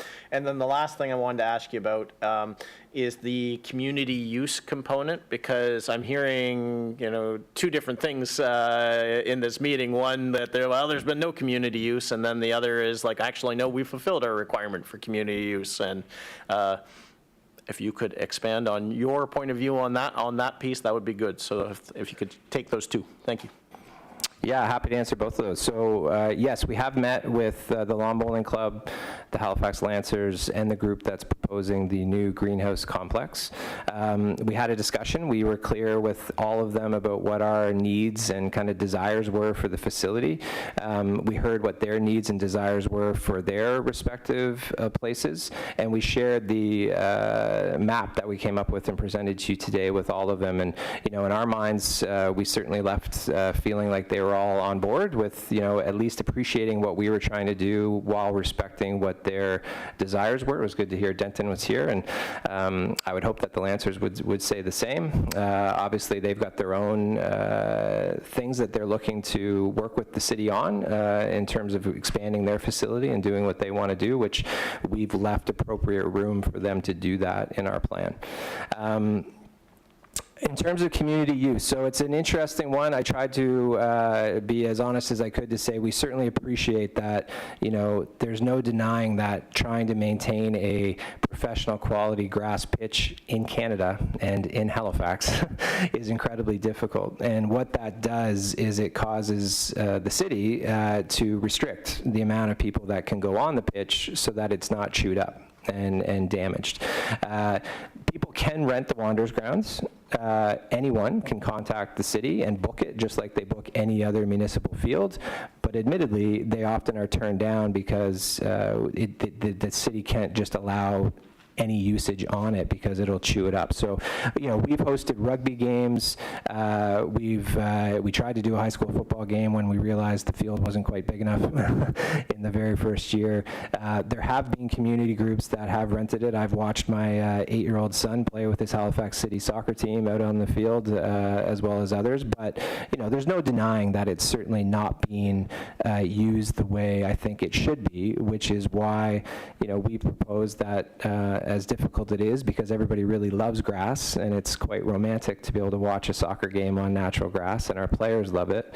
For the best of the community, a turf surface allows it to be used 365 days. And in that way, it's not being us in our contract that's limited the use, but we certainly appreciate that a professional soccer team and the requirement of a pristine grass surface does limit usage. Okay, thank you.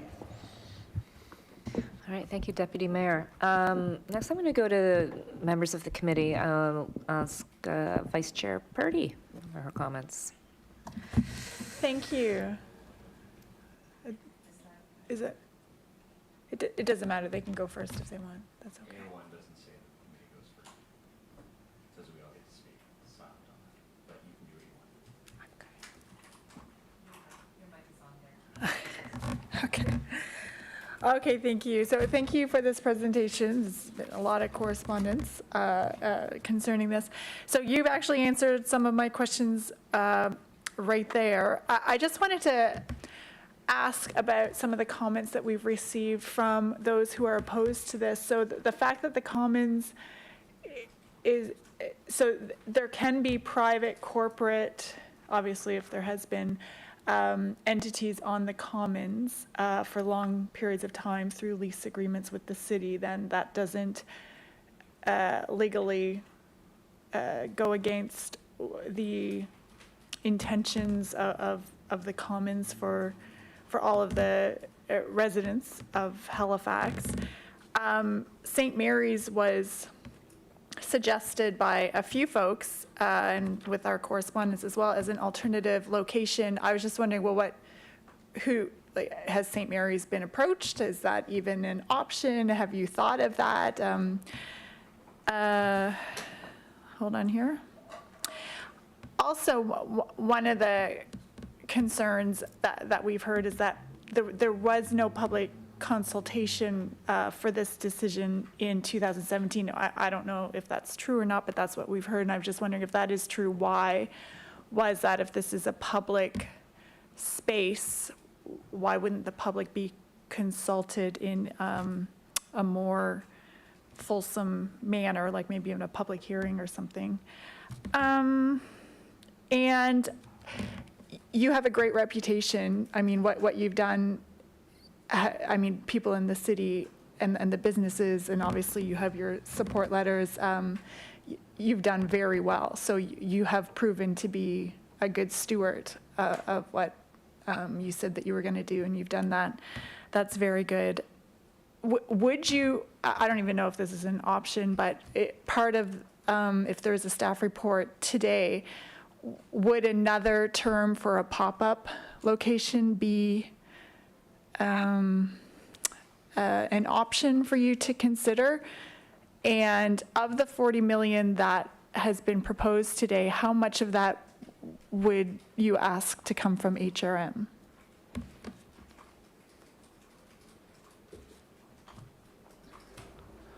Thank you. So I'll try to address all four of those things as best I can. So maybe just a point of clarification in terms of the usage of the grounds and their positioning as common land. To be crystal clear, like, this is still an HRM facility. The only agreement we made with the city was that we would pay for the infrastructure that allows us to host spectator-driven events. So we pay for the bleachers, we've paid for the shipping containers, we pay for the portable toilets, we pay for everything that you see on that site.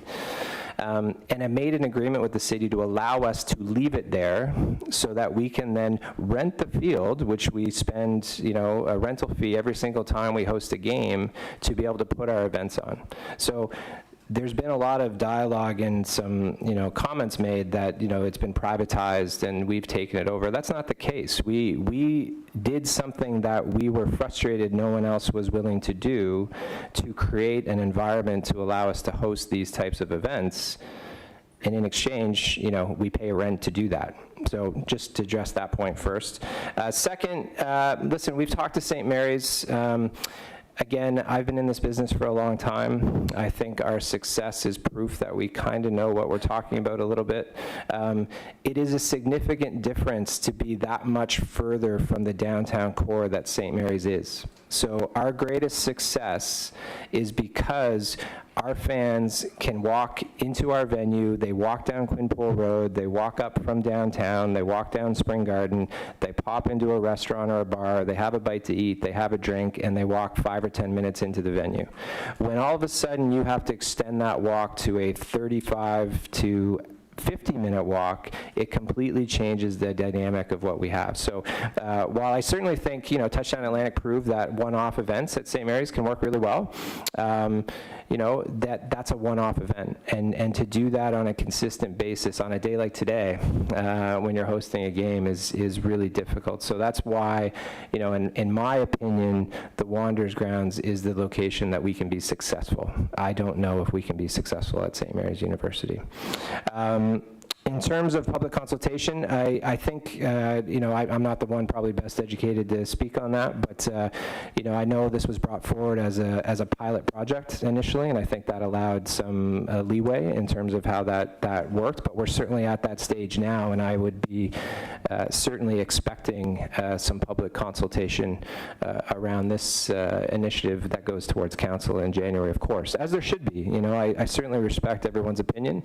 I know there are people that disagree with this usage. I think we disagree on, how we interpret the word common in terms of, the most people being able to take advantage of a site. But, that's part of the democratic process, and happy to go through that and see, where it all ends out. And finally, the $40 million. So what was your specific question with that one? Was that 40 million the ask of HRM, like that whole thing? Or Sorry, yeah. what percentage of that? So again, a really important point to clarify.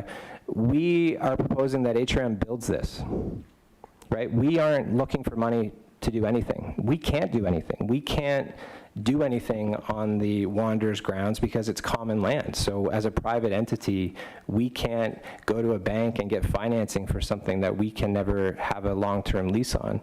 So what we're saying is we are willing to help contribute financially. We're willing to be a lead tenant that allows the facility to be full and to be used on a consistent basis with the city to build something that can then be used for the entire community.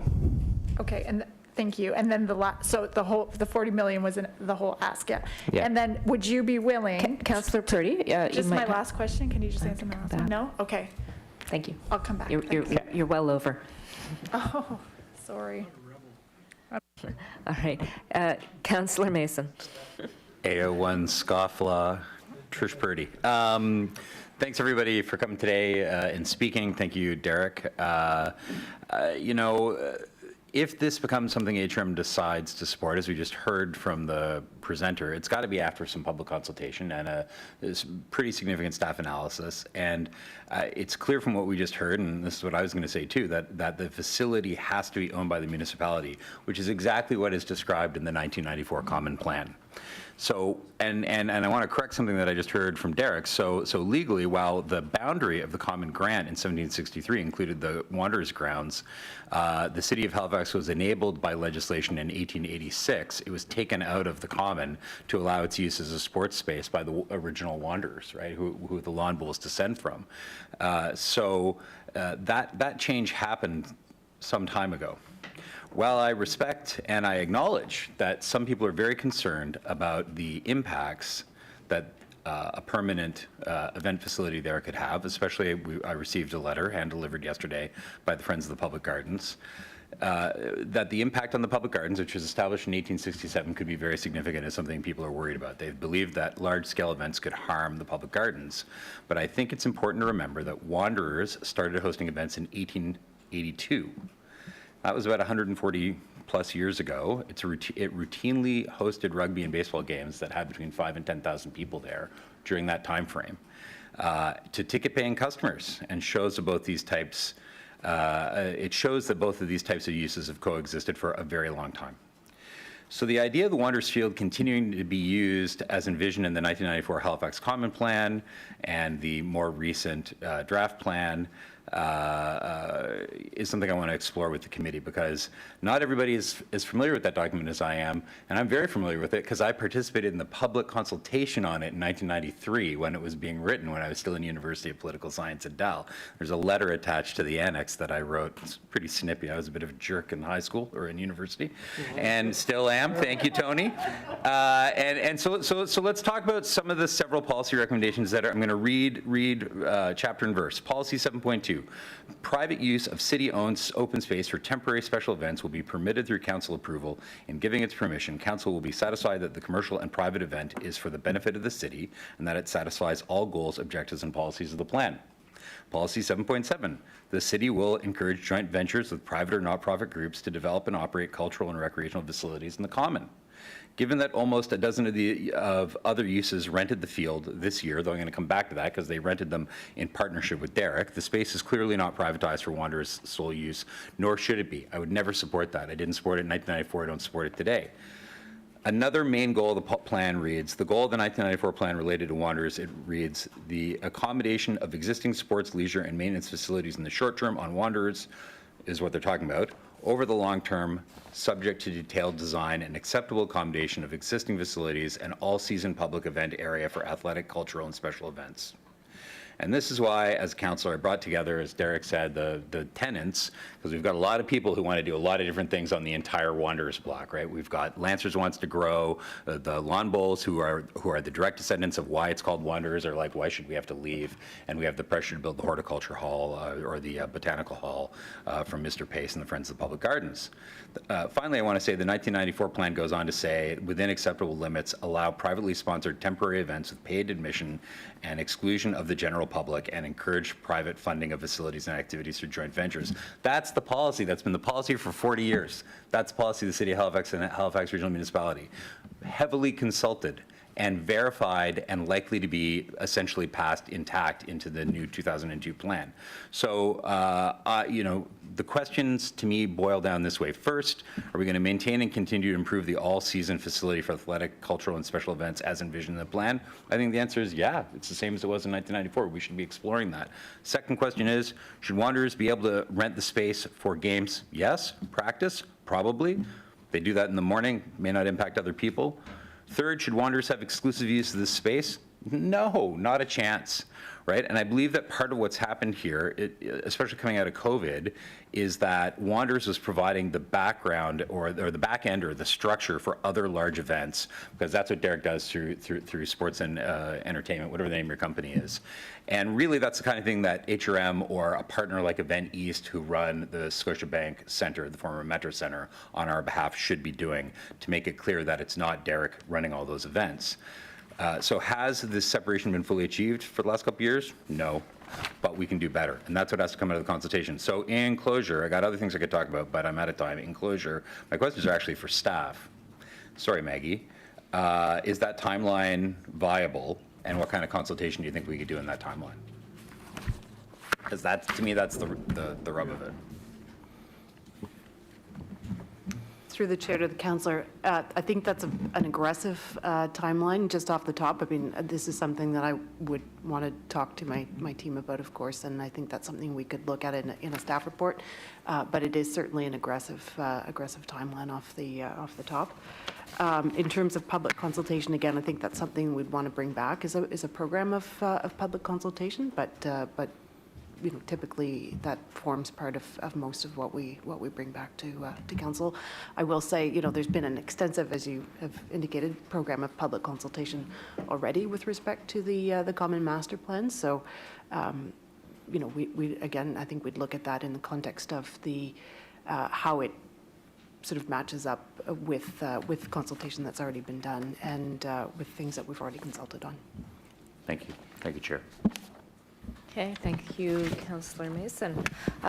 Next, we have Councillor Mancini. Thank you, Madam Chair. When, Derek, by the way, thanks for the presentation. When you made the pitch for the pilot 5 years ago, there was lots of opposition to it. My colleague here to my left here took it on the chin, because people were said, the traffic is going to be insane, the parking is going to be insane, the noise is going to be insane. How many complaints have you had about that? Very few. Yeah. It hasn't happened. So pilot, right? So can this work on the Wanderers grounds? Well, we've seen a lot of success, and I do want you, Derek, in your presentation, you talked about economic impact. I'm going to give a couple questions here and then turn it over to you. Do you have any actual numbers of the economic impact? I think that's really important.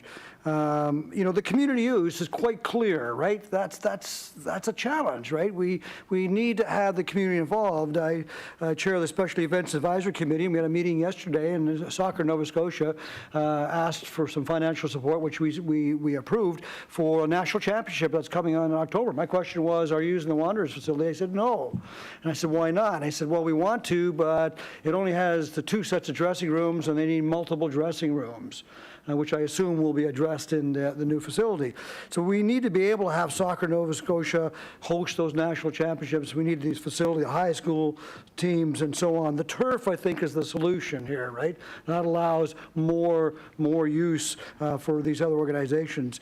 I think the bubble in the wintertime is also interesting. I mean, what if you could answer, what do you foresee that bubble tent being used in the wintertime? You know, the location, and we've had people that are opposed to that location. We've seen all over North America where facilities larger, same size, put in the wrong location within a municipality, within a city. I looked at Ottawa as an example, and it's a problem. It has to have the right location. We're limited to where that location can be, and I think this is the right location. I've seen it on game day, you know, where people are downtown in our bars and our restaurants and our shops, gathered together with the jerseys on, parading up to the field, having a blast, coming back downtown again. They've already known the area. They park to where they can park, and that works really well. I think this is the right location. I'm not as concerned as Councillor Elliott is on that big size and attract those other events, you know. The CFL, you know, and people, a number of people, you know, were upset with me when I was supporting that conversation about the CFL type stadium. I don't think the CFL should be the lead on that type of stadium. And we need to talk about a stadium. And if CFL can fit into something that we create, great. If not, they don't. So I like the location. The dollars, today, there's not an ask of $40 million. I will remind the committee members, I will remind those here in chambers, there was an ask in this chamber about $110 million for the forum. I've got big concerns for that, and I know that Councillor Mason and I know, concerned. We do need to replace the forum, but I'm very concerned at $110 million, and what's the impact to the community for that kind of investment? That's a crazy amount of dollars. We have a lot, as Councillor Austin said, that we have decisions we have to make on infrastructure, police station, fire stations, absolutely, you know, and we have to have those conversations and how to prioritize. Not to mention the conversation we had this Tuesday, and we need to continue to have on the homeless crisis that exists in our municipality, and that factors in. But when we're talking about, there are events that we've missed because we don't have a facility like the one that you're describing, Derek. There's many events that would benefit this community, that would allow to generate revenues for our businesses and our shops, would allow even the municipality to generate revenue. You know, I look down the street, there's still people that hate that trade center, convention center, and we can debate how we got to that building and built it. It's built now. The impact is over $50 million a year because of the convention center. And the number of people that come to our municipality because of those conventions, and they want to turn the key on for a business opportunity to live here. So I support the cover. I'm not on the committee here. I encourage the committee members to support the staff report. That's the way to do it. Have public consultation. We need to take a look at it. What do the numbers look at? Fully in support of that, but he wouldn't mind talking about the economic impact and maybe a little bit more about that community use, because I think that's truly important. And we have those two items, Derek. Thank you. Thank you, Madam Chair. Thank you, Councillor Mancini, for coming to CPA today and sharing your thoughts. Councillor Purdy. Do you want me can I answer?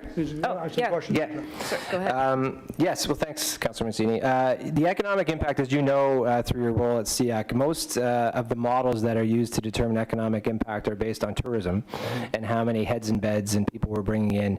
And that's really not what this facility is about currently. This facility is about servicing the needs of the community. And so we haven't done a study because the models don't really work when we're not telling how many people have traveled in for the event.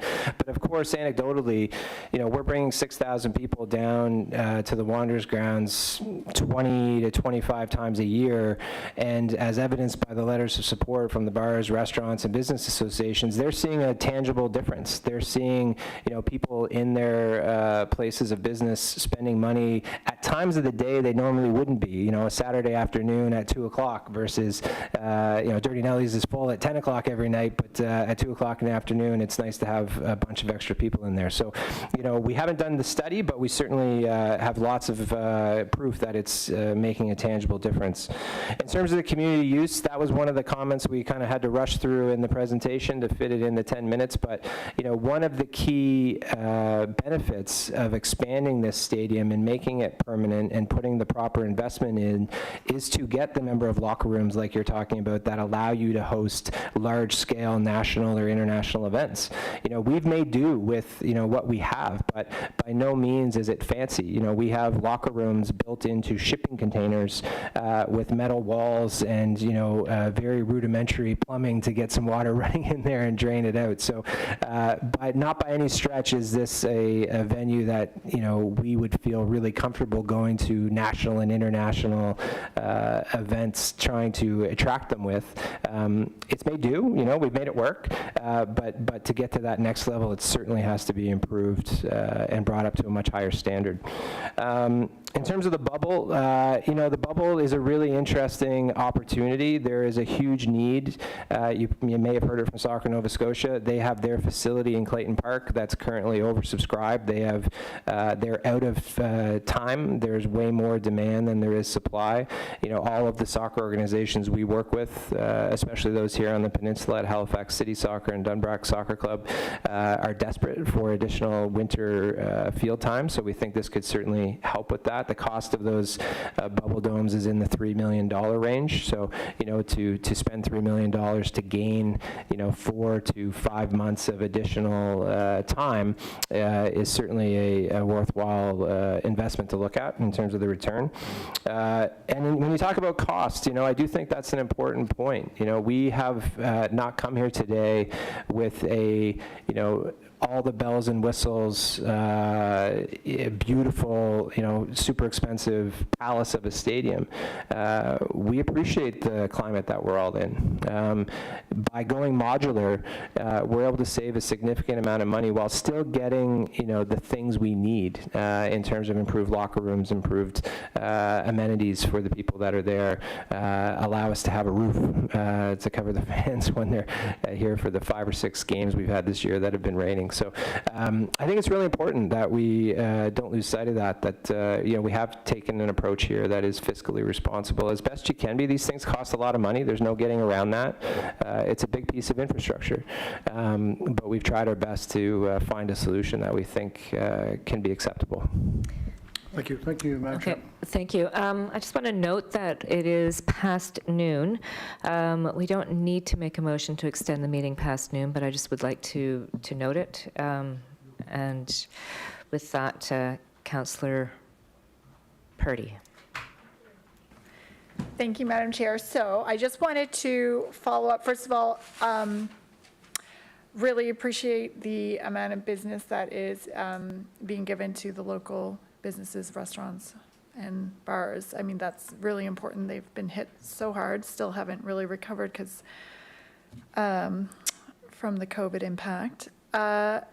Okay, so, and thank you, Councillor Mason, for just those clarifications. That was really helpful.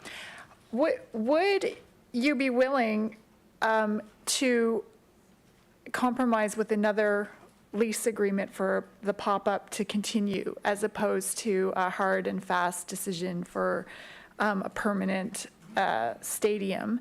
Just thinking of all the pressures that HRM is under financially, as has already been stated, it seems to me that one of the big concerns is the lack of ability for community groups to use the field, of course, and needing to keep it in top-notch condition makes sense. Obviously, you don't want injuries or anything like that.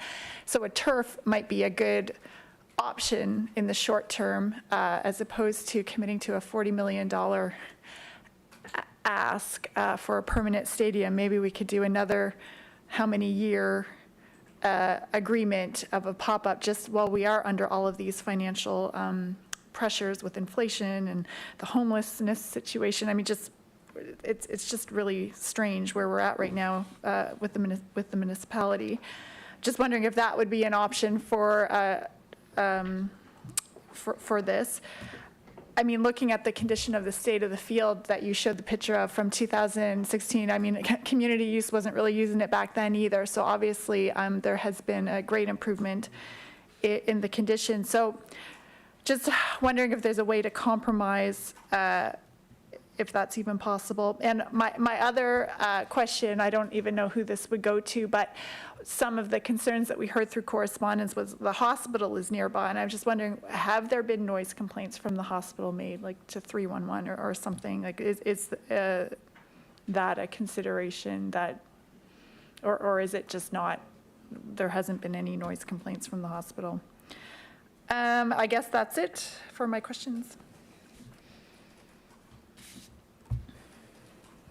Okay, thank you. Listen, I think we're at the point where continuing on with rented metal bleachers is not something we can consider. We certainly respect all of those pressures that you've talked about. We're certainly willing to sit down and talk through what the different scenarios could look like. I'm not here to threaten that we're going to leave or that, if this doesn't happen, we're out of here. We are a part of this community, so, we want to be respectful of the demands on the community. So we're open to talking about it, but we do feel like we've done our part in terms of investing millions of dollars over the past 5 years in creating this temporary setup to prove that it made sense. And, I guess my question back to council would be, if not now, then when? I think there are always going to be pressures on all of you. I do not envy you in your job to try to manage the crises of the day while still trying to plan for the future. But that's part of the responsibility, I think, of planning for a growing city. And, as we continue to add 15, 20,000 people every year, this is only going to become more and more of a need, I think, that we have as a city as it grows. So long way to say, we're here to talk. We want to sit down. We want to try to figure out a solution that works for everybody. But it is time to, I think, once and for all, get a stadium built in Halifax that can service the needs of everyone. All right. Thank you, Councillor Purdy and Councillor Mancini. Just very quickly, Madam Chair, this conversation about soccer is fabulous. I just finished watching the third season of Ted Lasso, so I'm primed for this conversation. This is great. I just want to talk about events a little bit. We had North American Indigenous Games, the economic impact over $20 million. We had the World Juniors here in December, over $40 million. My concern is, as we're growing and the type of city we're trying to grow, there's lost opportunities. And so again, there's a lot of questions to be answered here and to be asked and to be debated. That's why the going for the staff report is the way to do it, the way we do it at the municipality, with lots of public consultation, which is unlike our other orders of government. We want to hear from our residents and listen to them and figure out what's the best way to go. I didn't want to say it, but I have to say, I just say Commonwealth Games. Anyway, that's all I'm going to say about Commonwealth Games, and we wouldn't be having this conversation. But thank you very much. I appreciate it. All right, thank you, Councillor Mancini. I believe that is all there is from the committee, if I may speak from the chair. That's all right. So thank you for the presentation. And like others, I want to say congratulations on the success of the Wanderers. You've definitely demonstrated that there is an appetite and interest in the city for high-level competition and for bringing in professional teams like the Wanderers Club. And it's been great to see. I've been to a game, and the energy and enthusiasm and fans. It's exciting and vibrant and really great to have in our city. I also, though, want to recognize that that this is like a small chunk of land that we're talking about, and we have very many uses happening that in some cases I believe there is a conflict in use. Well, we have the gardens, the public gardens, we have the Lancers, we have lawn bowls, we have plans or ideas or visions for botanical gardens. I wonder if it really is the right place for this. I 100% agree that having stadiums in downtowns is important, but the peninsula is a large place, and this is this land has a historic component to it, but the city has changed a lot since 140 years. We're not the same city we were 140 years, and where there might have been 5,000 to 10,000 people attending a Wanderers game back then. There is capacity for more people coming out and supporting games. And, I really wonder if, does it have to be there? Could it be somewhere else? I look to the north end of the peninsula around, Kempt Road and Strawberry Hill, and, kind of see underutilized land up there. There's development, there's housing, there's businesses that are coming. Stadiums can be placemakers. They can attract business. There's transit there. So I just wonder if this is the spot.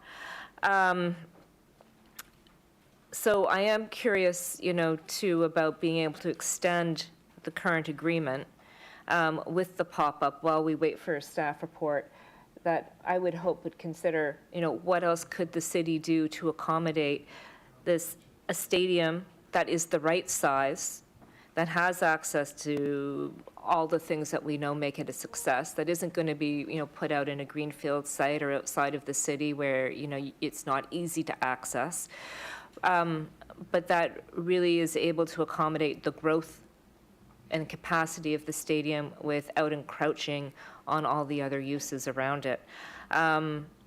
So, yeah, that's, those are my thoughts right now. I look forward, Maggie, I don't know if you can speak a little bit to the staff report that is coming forward that would look at this, but is there any ability to consider or model where else HRM might consider putting a stadium of this size? Through you, Chair, to you. The current direction for staff exists through our business plan, through current direction in the common master plan, and work that in relation to motions related to that around further planning on the Wanderers blocks. So it's more specific to what may exist on the Wanderers block and the current discussion with current tenants there. So if a committee member wished to make a motion that was broader, we could certainly respond to that as staff. I think there's, we don't have direction, for example, around the financial component and partnership or different arrangements we might consider or recommend in relation to the proposal that's in front of the committee today. So it may be worthwhile for staff to go away and perhaps draft a motion in the interim and look at how we might be able to address sort of various concerns through that. Okay, so if we took some time to draft that, we could bring it forward to regional council or back to CPED? That would be at the discretion of the councillor or the committee member, whether to do it through CPED or regional council. I think it's appropriate at CPED, given that this is within sort of the terms of reference of this committee, but could be through regional council as well, given the magnitude of the proposal. So we can go away and talk about that for sure. Okay, so we can do that. Okay, I will leave it there then. We have another comment from Deputy Mayor Austin. Go ahead. Thank you, Ms. Chair. I'm not sure I entirely followed that. So you do need something from us to look at this, or you don't need something from us? Both. Both. We have existing direction for further planning around the Wanderers block. So I think within existing direction, we would be looking at the proposal around a stadium. So that's fairly clear. I think where we don't have direction is in relation to the financial component of the request and what sort of various partnership agreements might look like, that sort of thing. So I think it's probably worthwhile for us to go away and consider what might be appropriate in terms of further direction if needed. So we don't have a motion ready today like we did with some of the other ones here? Okay. All right. So, I think, Ms. Chair, the presentation originated here. I think it would make sense for it to come back to this committee, for the committee to make a motion and see if we want to look at it. Yeah, agreed. Okay, I think that's it then for comments. I want to say thank you very much for coming and presenting and for your presentation. And it looks like there might be some further discussion on this in regards to that, what that motion might look like. Thank you.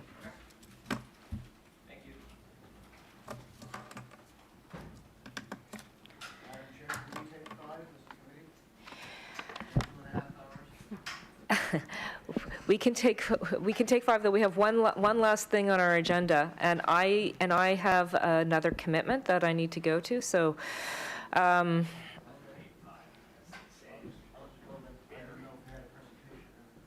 there's no presentation, but I believe Aaron is here. Yeah, there, I see him. He's there to answer questions, but there's no presentation.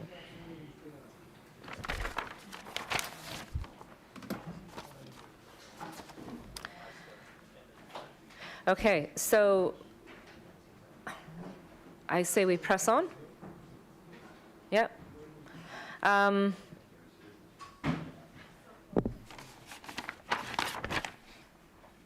Okay, so we already did public participation. That was moved up the agenda. Item 12, information items brought forward. There are none. Reports from staff. There are none. Members of standing committee, none. That takes us to 13.3, Heritage Advisory Committee, 13.3.1, Whittle Heritage Conservation District. There is no presentation. Aaron Murnaham is here to speak to it. Would someone like to put the motion on the floor? Councillor Purdy. Thank you very much, Madam Chair. I move that the Community Planning and Economic Development Standing Committee requests a staff report reviewing the heritage value of the Woodall area for the purpose of establishing a new Woodall Heritage Conservation District, or to include the Woodall area as an extension of Creighton's Field Heritage Conservation District as identified in the Regional Center Secondary Municipal Planning Strategy. So moved. All right, that was moved by Councillor Purdy, seconded by Councillor Outhitt. Anything more on that? No, only to say that we have received quite a few correspondence in favor of this, so I am happy to see this move forward. Okay, call for the question. Question. Okay, all those in favor? Okay, that passes. With that, going to 14 motions. There are none. In camera, there is none. Added items, none.